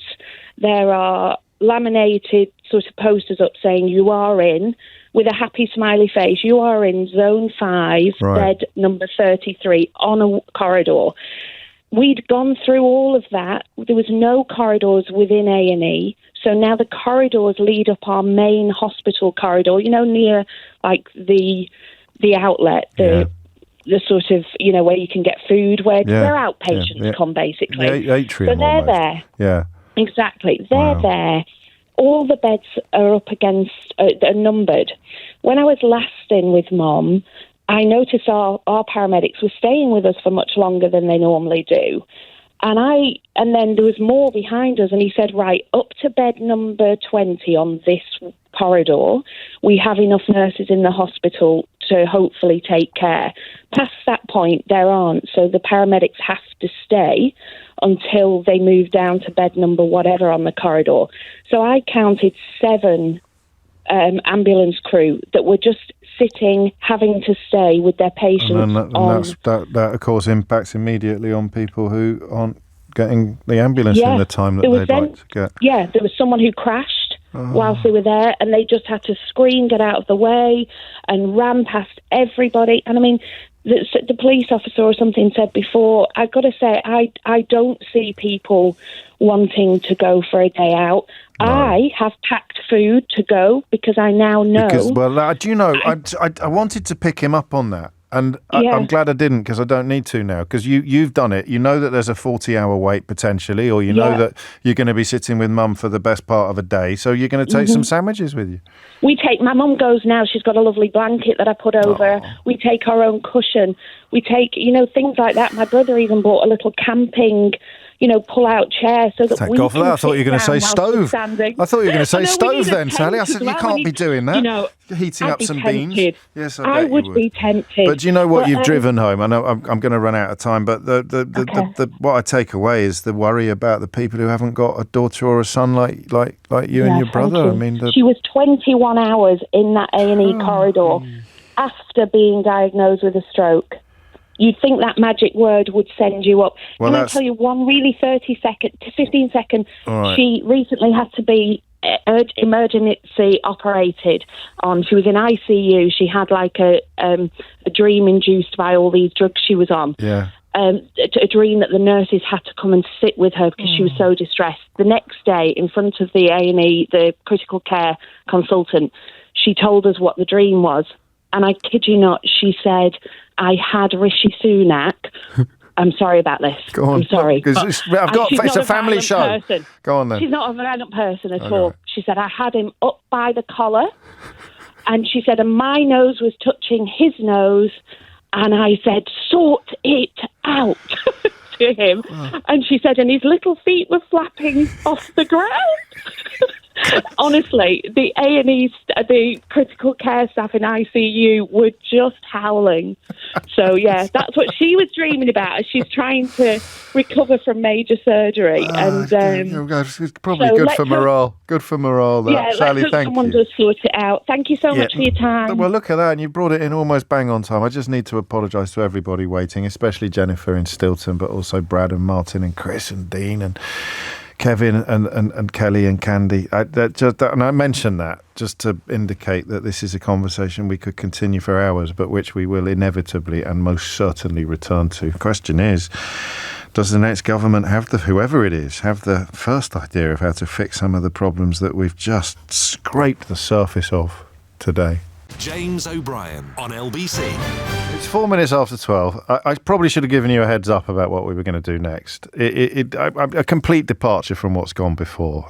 So much love for everybody who rang in the last hour and everybody who was hoping to share similar stories or who's been through similar experiences and wouldn't dream of phoning a radio station in a gazillion years. But we're going to talk about Taylor Swift now. And there are a number of reasons for this. Let me start with the money, all right? How much do you reckon it is estimated that her tour is going to provide to London's economy? So she's just finished 3 nights at Wembley Stadium. She's set to do 4 or 5 more in August, 5 more in August. So that's 8 nights. There were 79,000 people there last night. I know, because she said so. And that is, so 8 times... It's not far shy. It's a lot of people, but not far shy of 700,000 people, is it? Good God. And it's expected to boost the London economy by about £300 million. It's not just the money that goes through the till at the stadium, of course. There's the travel costs, the accommodation costs, the food costs, the hospitality costs. I tell you what, taxi drivers, Uber drivers, minicab drivers making an absolute killing as well last night. And it is a significant enough moment, this. Who else can do 8 nights sold out at the Wembley Stadium, off the top of your head? Certainly if I was to limit it to solo artists, there's no one, is there, in that category now? How many did Robbie Williams do in his pomp? 8 nights sold out at the Wembley Stadium. Paul McCartney was there last night. I can categorically state he wasn't in the same part of the stadium that I was. Absolutely zero VIP action or backstage access. I was there as a punter, pure and simple. And do you know what? Sometimes I wouldn't have it any other way, because that sense of magic. Last time I spoke to you about this was in the aftermath of the terrorist atrocity at the Manchester Arena at the Ariana Grande concert. And I said to you as a parent that sometimes you don't watch the stage. Sometimes you watch your children's faces. And that was why that atrocity, that attack, was so gross, because it was striking at the very heart of innocence and joy. And we had that a bit yesterday, the innocence and joy, watching the children that just adore her. And what I was interested in was the phenomenal status that she enjoys. So what I'm not going to do is a manufactured Yeah, 21 Nights at the O2, mate, says Lee. You're absolutely right. That was Prince. Do you know that Beverly Knight did the after party with him almost every night? That is something I'd love to have gone to. Prince's after party at the O2. And of course, when you turned up there, you had no idea what song he was going to be singing. Eight sold out nights. You've got Ed Sheeran, Adele, Beyonce. Are we sure they could do 8? I don't think they could, lads. I really don't think that they could. And if she sold out all 8, she probably could have done 10 quite comfortably. So 3.5 hour set. But what I want you to tell me, and I'll have a go at it myself because I'm not going to be one of those middle-aged blokes pretending not to get it. What I want you to tell me is why she has achieved a unique status in popular music, in popular culture. The atmosphere in the stadium last night was like nothing I have ever experienced before in my life. And I've been in Wembley for concerts and for sporting events. I've been at the Olympics. I've had the great privilege of attending some extraordinary events in my time. But this was of a different order altogether. A different order. How many nights did Springsteen do? How many nights did Springsteen sell out Wembley Stadium for? I don't think he did 8, mate. I really don't. And I don't want to talk about hysteria. I don't want it to sound like a negative. Gareth is helpful on this. He says, James, I'm a taxi driver. I've been picking up American tourists all week who'd flown over especially for Taylor Swift. I couldn't believe it. The last time I saw hype like this in London was when Michael Jackson last came to London to rehearse for his last tour. So a performer of that level, that absolutely extraordinary level. But what I find most interesting and intriguing is not just the scale of devotion, but the diversity of devotion as well. So what I want you to tell me, not as if I was stupid, although, of course, you can treat me as if I'm stupid if you want. How would you explain it to someone who doesn't get it or someone who hasn't seen it? Why Taylor Swift has achieved a level... She even has her own radio station now. Our colleagues over at Capital she's got her own station, Capital Taylor's version. For the duration of her tour, her visits to London, they just play Taylor Swift songs. I'm dreading to see the Ray Jars next quarter. She's probably taken a huge chunk out of my audience, such is the power of Taylor Swift's influence. And I spent, as a 52-year-old man who is there largely to enjoy the joy of his children, I spent the evening torn between a form of euphoria, a form of excitement, because you're caught up in something truly extraordinary, and a form, I don't want to say puzzlement. I don't know what I want to say. I kind of, you know me, I like to work things out. I like to have answers to questions. Why is Taylor Swift so popular? Well, that's easy. It's because A, B, C, D, E. And you can't quite do that because that's not magic, is it? That's alchemy. Something happens. So you could say it's the quality and the quantity of her songs. It's and she's one of those artists where if you've got children and you go along, you didn't realise how many of those songs that you've heard loads of times were actually her. And she's hopped genres as well, comparable in some ways to Madonna. Certainly when Reputation came out and it marked such a departure from what had gone before, it had that sense of, truly sort of genre defining. So it's the quality and the quantity of her songs. It's, the spectacle, the scale of the show that she puts on. The thing that I keep coming back to is the nature of the connection that she has with her fans. And I've got 2 in my house. I don't talk about my kids much on the show since they left primary school. So all I will say to you is I've got 2 children who are very different from each other. And yet they both absolutely adore Taylor Swift to a degree that puts me in mind of Beatlemania. And I looked around last night and it was as if I was watching that old footage of Beatles fans. Everywhere I looked. Grown women, mostly women, a very, very, very female audience. Not exclusively, but we tried. I'd estimate between 5 and 10% men. That may be a little ungenerous. It may have been slightly more, but massively, massively female audience. And the hysteria, in a good way, the kind of transportation that was going on around me, everywhere I looked. I mean, apart from dads like me sort of dancing clumsily and trying to look, 3.5 hours is a long time, I tell you that. As you know, if you listen to this show on a regular basis, it's like one me and half an hour of Sheila. That's a stretch. But I can't put into words what happens in those places. And it is all about how much of a connection her fans feel that they have with her. So I want you to try to explain it, both to someone who kind of gets it, me, 0345 6060 973, and also someone who hasn't got a clue what we're talking about.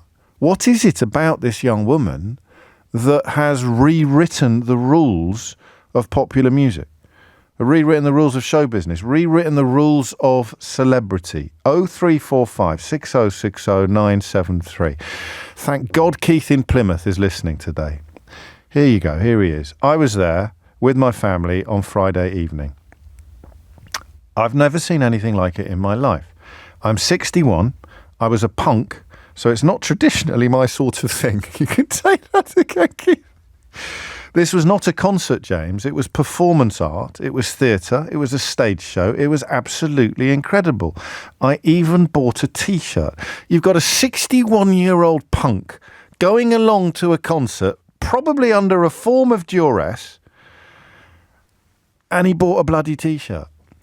When an American football player called Travis Kelce, who is currently courting Taylor Swift, came on during the concert, the noise in that stadium was louder than any noise I have ever heard at a Kidderminster any noise I have ever heard at an England international when Harry Kane has scored.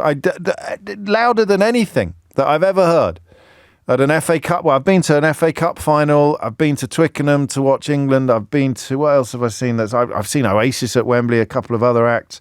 The noise when her boyfriend appeared was louder, I think, than anything I've ever heard in my life. There was one moment when everyone just started screaming for reasons that I couldn't quite understand. I don't know whether something had happened. I don't know, and I forgot to ask whether or not there's a sort of agreed moment where every stadium competes to make the most noise with all the other stadiums, because I've read stories about some of these concerts showing up on the Richter scale. They're being registered in the way that normally only earthquakes are registered.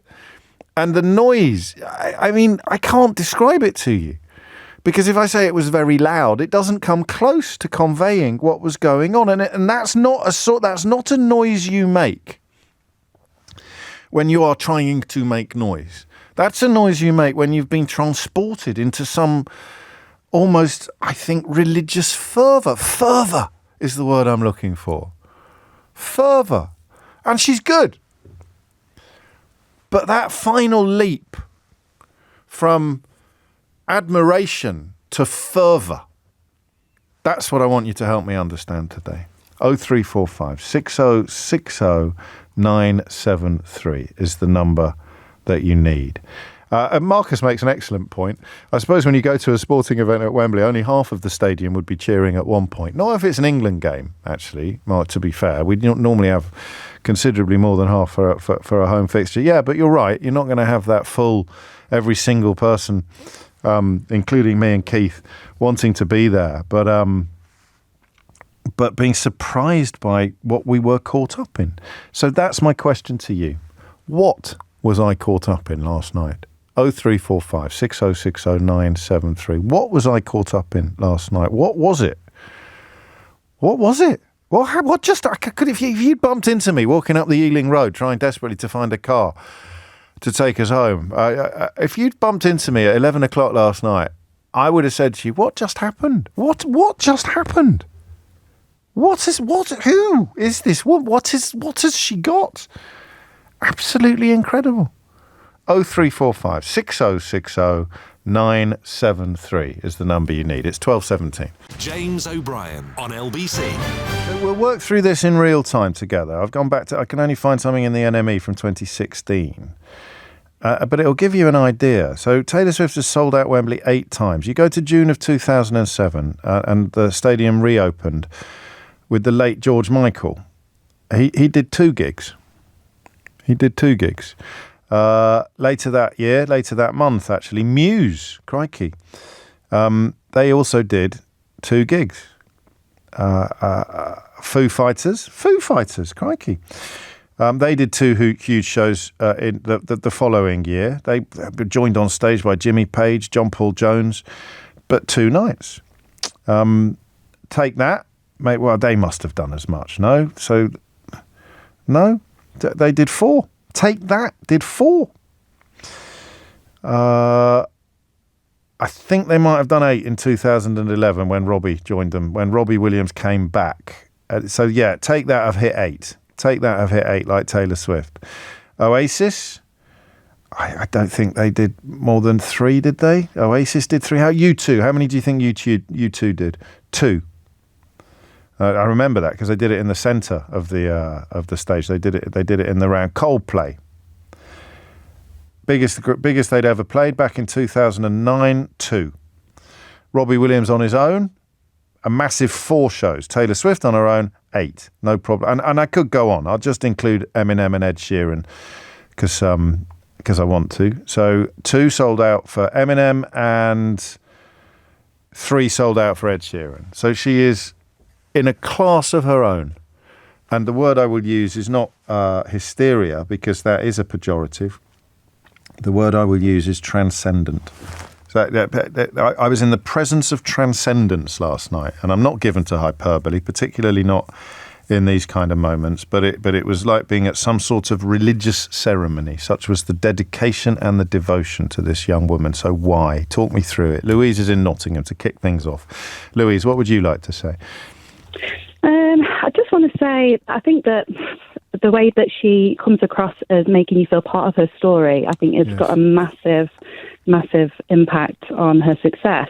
You're not just sort of listening to a singer or something like that. She's writing songs, and my daughter says that it makes her feel like she's listening to a diary. Oh. She struggled at school. She's somehow relatable. That's the mad bit, isn't it? Massive. Yeah. She's cracked it. Because I love A Catcher in the Rye by J.D. Salinger, the novel Catcher in the Rye, which is about an alienated adolescent. And and you read it and you think, finally someone understands what it's like to be me. And then you realise... Exactly, But then you realise, this is why I mention it, that it's one of the most popular books ever written. So it's oddly, if everyone is, so it's not you're an outsider, but you're not an outsider. So that's what she's touched on as well, I think.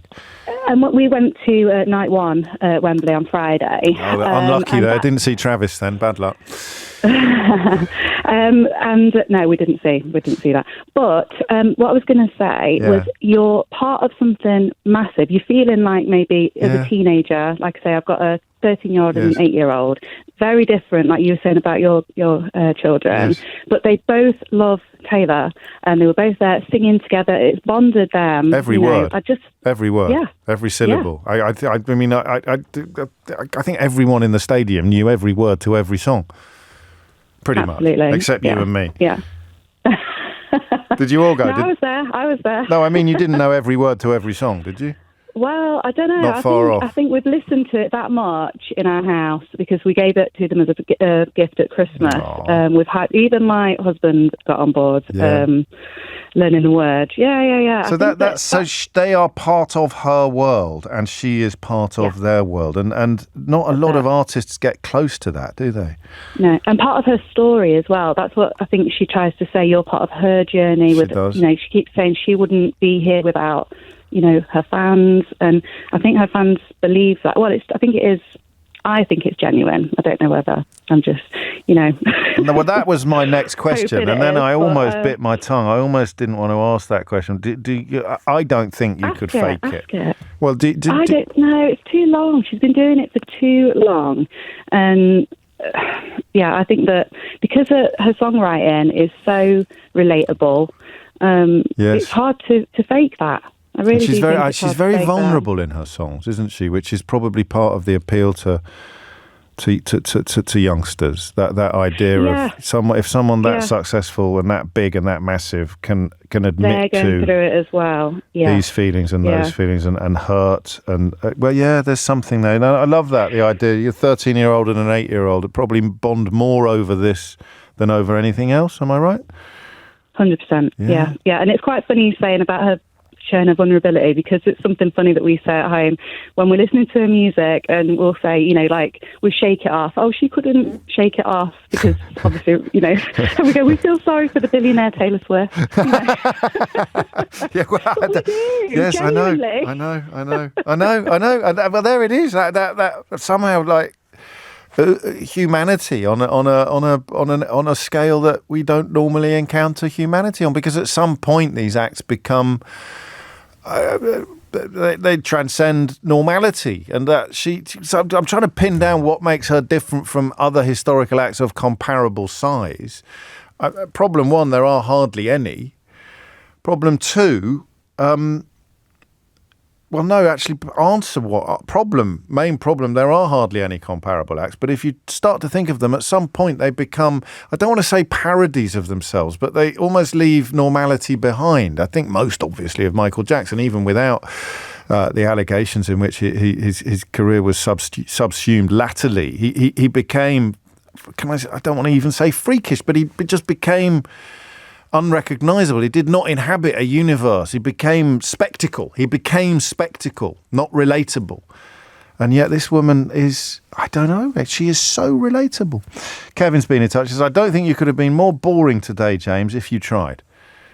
Well, I'm tempted to take that as a challenge, Kevin, but I think I should just urge you to shake it off. Claire's in Ivor. Claire, what would you like to say?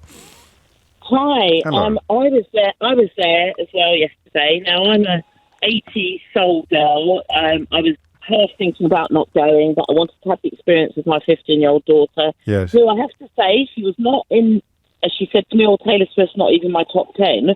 And I was like, oh, great, I managed to get tickets. But do you know what? I have been to hundreds of concerts in my life. Yeah. I would say that is the greatest concert showman work I've ever experienced. I don't know what happened either. I was just 3.25 hours. Yeah. She was a phenomenal. Why? Come on, have a go. You can't just ring in and say, I've got loads and loads and loads and loads and loads of experience of going to concerts. It was the best one I ever went to, but I can't tell you why. You have to try, Claire. Okay, you know how this show works. I can tell you why. When I watched a number of those girls and the words, a number of girls were, I know a lot of people could be going, oh, silly teenage girls, but they were crying at some of the particular songs. Yes. They were. My daughter was singing some that had some relatability in her 15 young years. Yes. And I know that's what they were singing about. And that's the screaming. They were singing about themselves when they were screaming the songs. There was so much, and I think I don't know if it's because of we've been through the pandemic, because she obviously spoke about that. Yeah. But it was maybe they needed all that, these teenagers, and they've latched onto this person, and although she's this billionaire, she was showing some vulnerability. She doesn't take herself totally seriously because of obviously the amount of relationships she's had. She doesn't get it right. She knows all the rumours saying she can't keep a man and all this kind of stuff. And but she didn't show off. She's not a show off. She was kind of like, you know what, I'm giving you quality. And I said to them, what was the score out of 10? They said, it's more than out of 10. So so your 15-year-old was completely converted as well. She went from mild ambivalence to absolute. She knew all the songs. She knew all the songs and everything. But she wouldn't have been that's what I listened to constantly. She's got other people, but I felt like as a 55-year-old woman, I had an experience of a lifetime. Quickly then, why you? Because I mean, we've described what the teenage girls are responding to. What were you responding to? Well, the atmosphere. Yeah. Of course, she did a brilliant marketing thing, giving us all those wrist things. Yeah, but they all do that these days. Do you know, when you said that, I literally just checked. Anyone watching this on YouTube can confirm. I literally just checked to see whether I still had mine on then when you said that. Yeah, mine is still on. Mine's still flashing in my bedroom. But no, I think she captured people because I do think it was genuine, her gratitude, because she's gone way past doing it for money. Yeah. She's doing it because she's an artist. She's talking about her recent writing. And I didn't know when the boyfriend came on, like you. I was like, what's happened? What's all this about? That screaming was like, as you say, it was bizarre. It was, oh my God, I absolutely loved it. And I will definitely go again because I cannot believe that lady. What happened in that stadium is I think the only word I've got is alchemy. It is just and like you, I'd probably not been to as many concerts as you, but as a showbiz journalist for a while, I've been to a lot, and I can't think of anything that I'd even put on a similar page. In fact, during the news headlines, I'm going to try and think of if I've ever been to anything, whether it's a music event or any other congregation of humanity, where I felt anything similar going on around me and to a certain extent within me than what happened at Wembley Stadium last night. Thank you. It is 12:30 and Tim Humphrey has your headlines. James O'Brien on LBC. 33 minutes after 12 is the time. I don't know how surprised anybody was to learn that Nigel Farage is the British politician described this weekend as an ally by the Russian Foreign Ministry, but he's trying to duck out of his claim that the Russian invasion of Ukraine was somehow the fault of the European Union. But he's done so in the last few minutes in a really stupid way. And now, listen, I know that treating his supporters as if they're incredibly stupid has been enormously successful for him over the years. But what he's elected to do is sort of exonerate himself by citing Boris Johnson also blaming the EU for the war in Ukraine, which of course Boris Johnson did in 2016 when he was telling countless lies about leaving the European Union, just of course as Nigel Farage was. I've said to you before that when the circular firing squad starts, it won't be as much fun as we thought. Now you've got Farage, who essentially helped deliver Downing Street to Boris Johnson in 2019, and Johnson, who relied upon Farage standing down candidates in countless constituencies to secure that 80-seat majority. They're now attacking each other, but they're attacking each other for being the same. It's like that Spider-Man meme. Have you seen that Spider-Man meme where you've got two Spider-Men pointing at each other? So Boris Johnson and Nigel Farage are now accusing each other. There's three, actually, and who's going to be the third one? Don't go Donald Trump. So you've now got Nigel Farage and Boris Johnson accusing each other of being morally repugnant for doing the same thing. Just stop for a minute. I hadn't even clocked how daft this is. So Farage is now holding up a front page from 2016 that says Boris blames EU for war in Ukraine, and somehow using that to claim that Boris Johnson is morally repugnant, not him, because he also claimed in the last weekend and several times previously that the war in Ukraine was somehow the fault of the EU, which is a position of such pant-wetting obnoxiousness and stupidity that you'd have to be a fully paid-up member of the Vladimir Putin fan club in order to even enter... You'd have to be a fully paid-up member of the Vladimir Putin fan club to even entertain such a ludicrous thought. Boris Johnson, of course, put the son of a KGB spy in the House of Lords against the advice of the Appointments Commission, and Nigel Farage this weekend was described as an ally of Vladimir Putin by the Russian Foreign Ministry. So that's how stupid Farage thinks his fans are, that he's going to say, this thing that I've been accused of, well, Boris Johnson did it as well, and Boris Johnson is disgusting. Therefore, I'm not disgusting. Just run through the logic of that one more time before we get back to Taylor Swift. I'm not disgusting because the thing you're accusing me of being disgusting for is something that Boris Johnson also did, and Boris Johnson is therefore the one who is disgusting. And there is the consequence, if you like, of leaving this man largely unchallenged in public discourse yet again. And the answer to the other hook and tease from earlier in the programme, which British politician appeared to compare parents bereaved by the Sandy Hook school massacre to left-wingers trying to curb free speech? Who could possibly stoop to such disgusting levels with the renowned conspiracy theorist Alex Jones, the renowned and disgraced conspiracy theorist Alex Jones? Answer, all together now. Yeah, that was Nigel Farage as well. It is 12:36. Goodness knows, I've rarely found the words back to Taylor Swift more uplifting and reassuring than I do in the current context, but... back to Taylor Swift. Anna is in Norwich. Anna, what made you pick up the phone? Hi, James. Hello. So, I went to see Taylor on Saturday night. Fantastic. And I think it was one of the most amazing experiences I've ever had. Good Lord. Not just the performance, but also the audience. Yes. Because it's not just people who are fans of the same music. It's almost like a community. And at like one point we did like the wave across the whole arena. Yes. And when she was singing, it just felt like a connection between everyone there. Yeah, I get. Can I ask how old you are? Do you mind, Anna? You don't have to tell me. I'm 17. Right. At which point, normally, I'd say, well, you haven't had that many experiences in your life to be getting excited about. But having been there myself last night, I'm 52, and I've never experienced anything like that before either. It is. What do you think it is? That you've used the words community. That's got to be a big part of it, hasn't it? Yeah, and it's also majorly to do with her story writing within her songs. She almost brings us into it, and it's almost when she puts out a song, like some of her fans might be going through the same thing, so they can relate to it. And as she's singing, it's almost like she's singing not just to us, but for us. She's not just singing about her own life and her own experiences, but she's also singing about ours.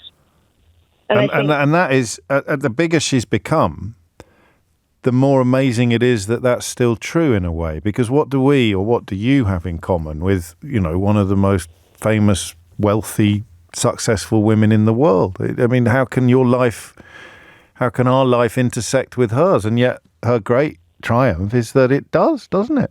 Yeah. It really does. She speaks to you, and she speaks, I think, about you. It's almost like she's, even when she's written songs where she's the narrator of another story. Yes, they're my favourites. Yeah, we become part of that story because we can relate to certain messages or certain characters that she's created. Who did you go with? My parents and my sister. And what was that kind of bonding experience like? Were both of your parents enraptured, or and is your sister older or younger than you? My sister's older. She was crying when when Taylor first came on. And even my parents, they're not like the biggest hardcore fans of Taylor Swift, sure. But even they just thought it was so amazing, and her performance is so professional and so high quality. The momentum was what got me, because it's so long, and when she announced how long it was going to be, I'm not going to lie to you, Anna, there was a little bit of me that went, oh, flipping heck, no one warned me. I don't think I've ever been to a 3.5 hour concert before, so I was expecting it to flag, but it didn't, did it? That was what I found technically most impressive. When we sort of step away from the transcendent or whatever word it is that we're using, she just, it was a masterpiece, but it lasted for 3.5 hours. I think the show kind of takes you out of that's exactly the rest of the world.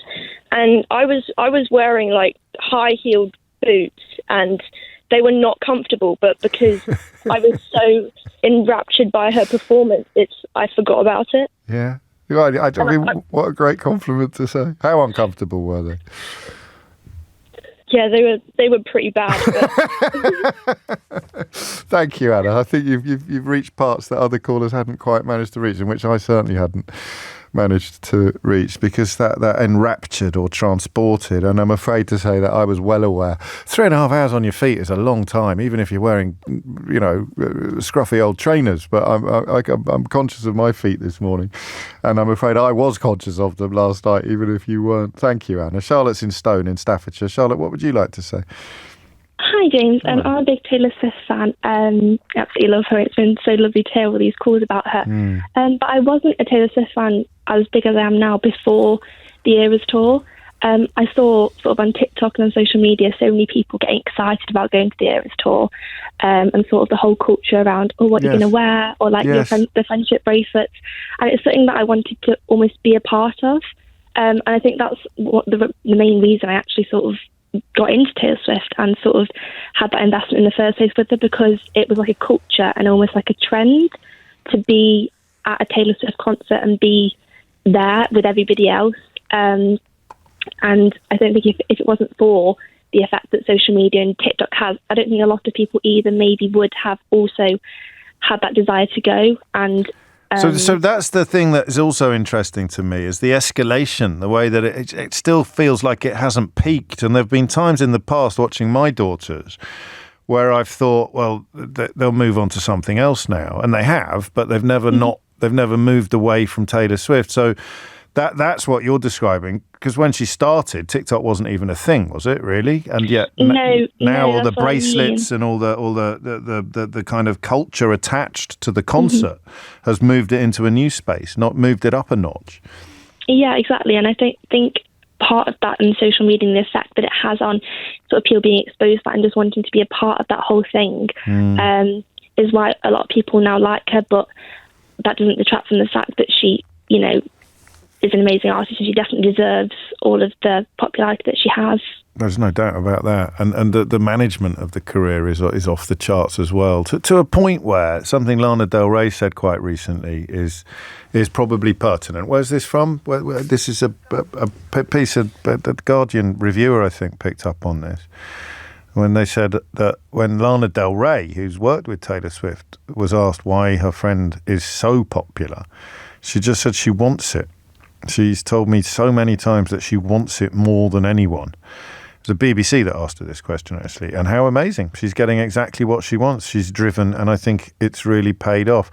Now, you step outside the euphoria, or whatever you want to call it, of last night's concert, and there you have, in this article, what they describe as, I don't want to say the cynical side of it, but the painstaking connection, the painstaking concern taken over every aspect of the career. This journalist wrote it up as maintaining a veneer of unflappable benevolence that obfuscates her admirable business savvy and clear understanding of what her fans and the music business at large want. Del Rey was saying the quiet part out loud. Swift's success may, at its core, come down to her preternatural musical ability. Because we've not really said enough about that. All killer, no filler. But her maintenance of that success was aided by intense ambition. Now, I haven't got the journalist's name on this article, but I don't think I've read an article like that about a man, where they almost try to cast the intense ambition as a negative. I don't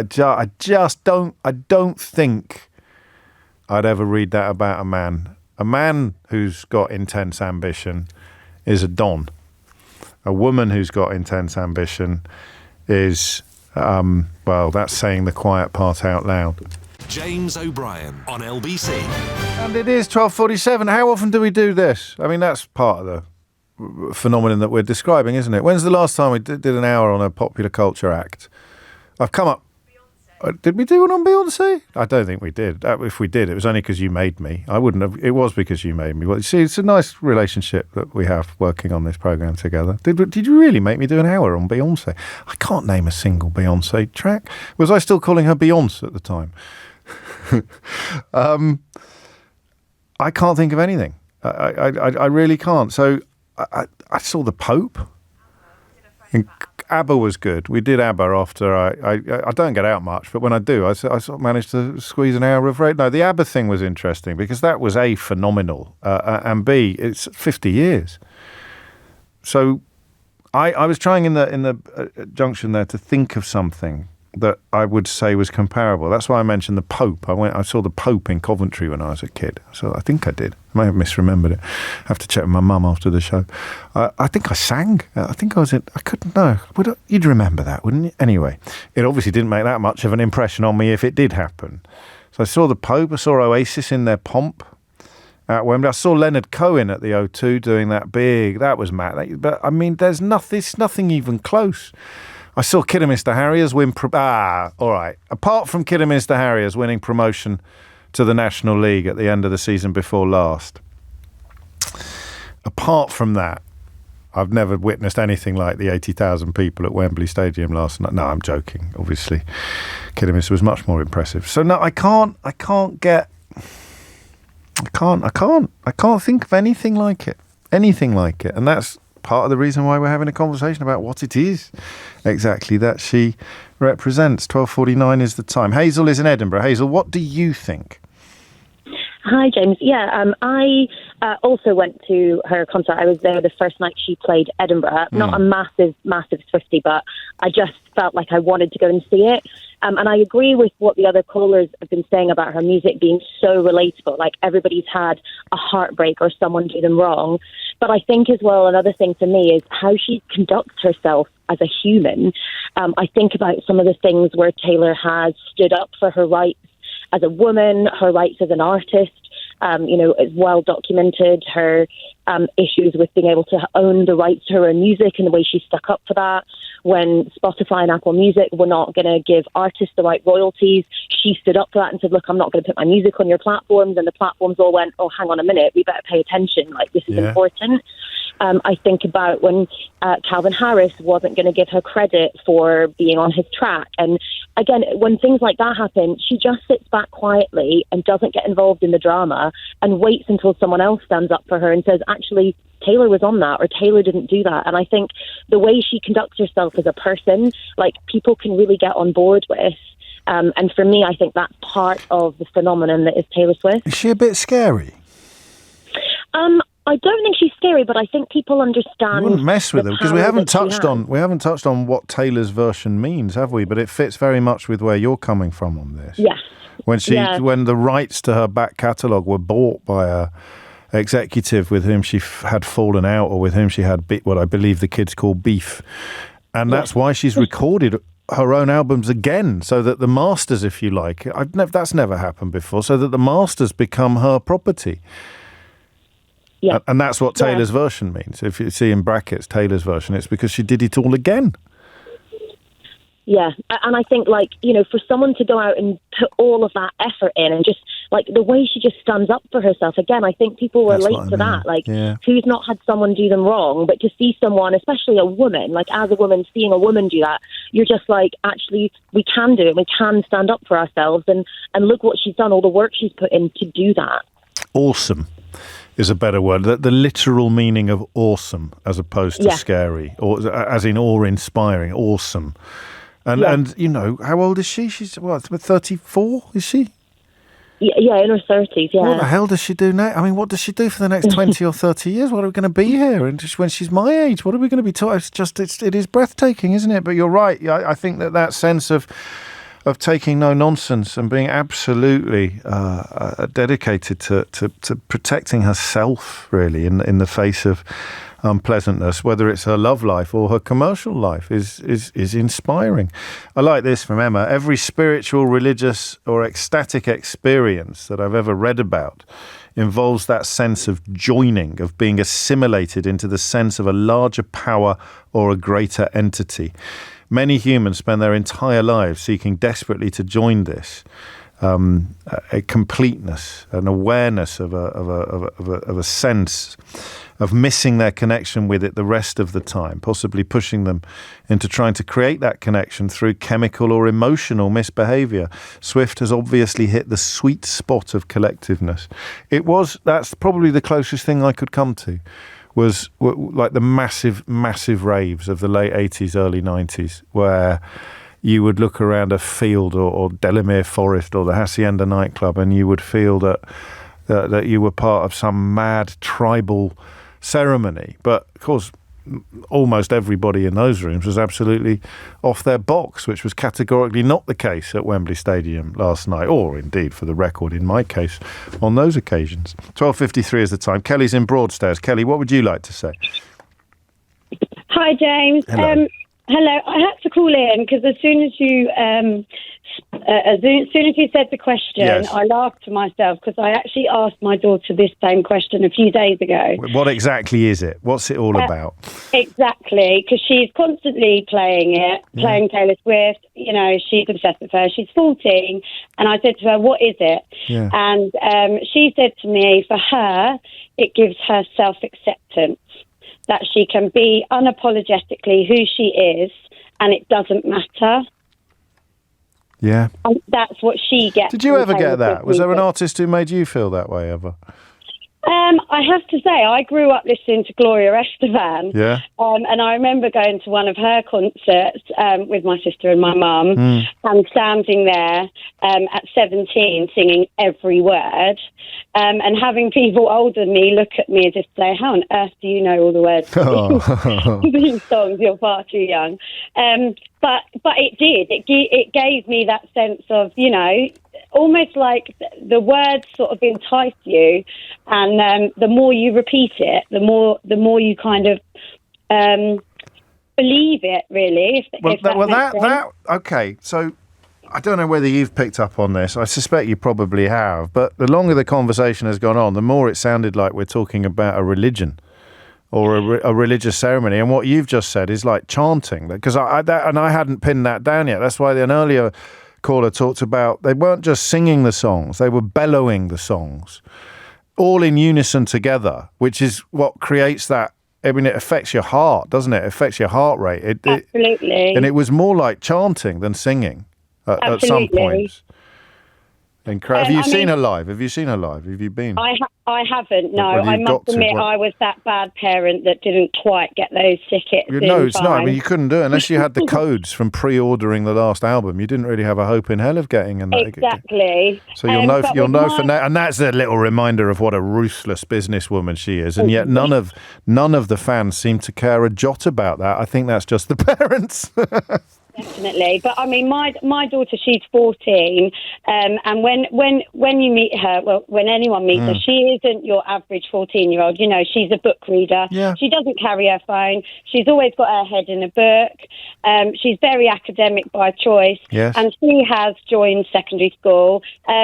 Realising very quickly that that's not cool. That's not, you know, they're not children that fit in, and the music for her has given her that sense of belief that she can be whoever she wants. And, you know, when she doesn't fit in and when she doesn't fit the image, that music gives her the belief that it doesn't matter. She can be who she wants to be. Yes, I love that. And good luck to her. And what an amazing gift to have been given by an artist, that sense of confidence in who you are. That's why I mentioned Catcher in the Rye a little earlier in the programme, I think, and the similar sense of sort of normalising alienation almost as it was. A few of you have picked up on this. I'm not fully across it, John, and others, but I know that there is quite a lot of reportage in America about the role that she may play in the presidential election, isn't there? I saw one story that I had to double check to make sure it was true, claiming that Donald Trump's camp were going to defuse Taylor Swift's potential support for Joe Biden by bringing Kid Rock into the equation. And I thought that just can't be right on any amount. Okay, in the red corner, Taylor Swift. In the blue corner, no. But you never know. Stranger things have happened, and actually, colour-wise, it'd be the other way around in the blue corner, Taylor Swift. In the red corner, Kid Rock. Okay, he's still a thing, is he? Crikey. And John writes, the power of this woman will be shown in November, James, when she will likely keep Trump out of the White House. I suspect that Joe Biden's people would relish Donald Trump launching one of his unhinged attacks on Taylor Swift. But we're out of time. I've got 1 minute left, and I'm going to give most of it to Ali in Dartford. Ali, what would you like to say?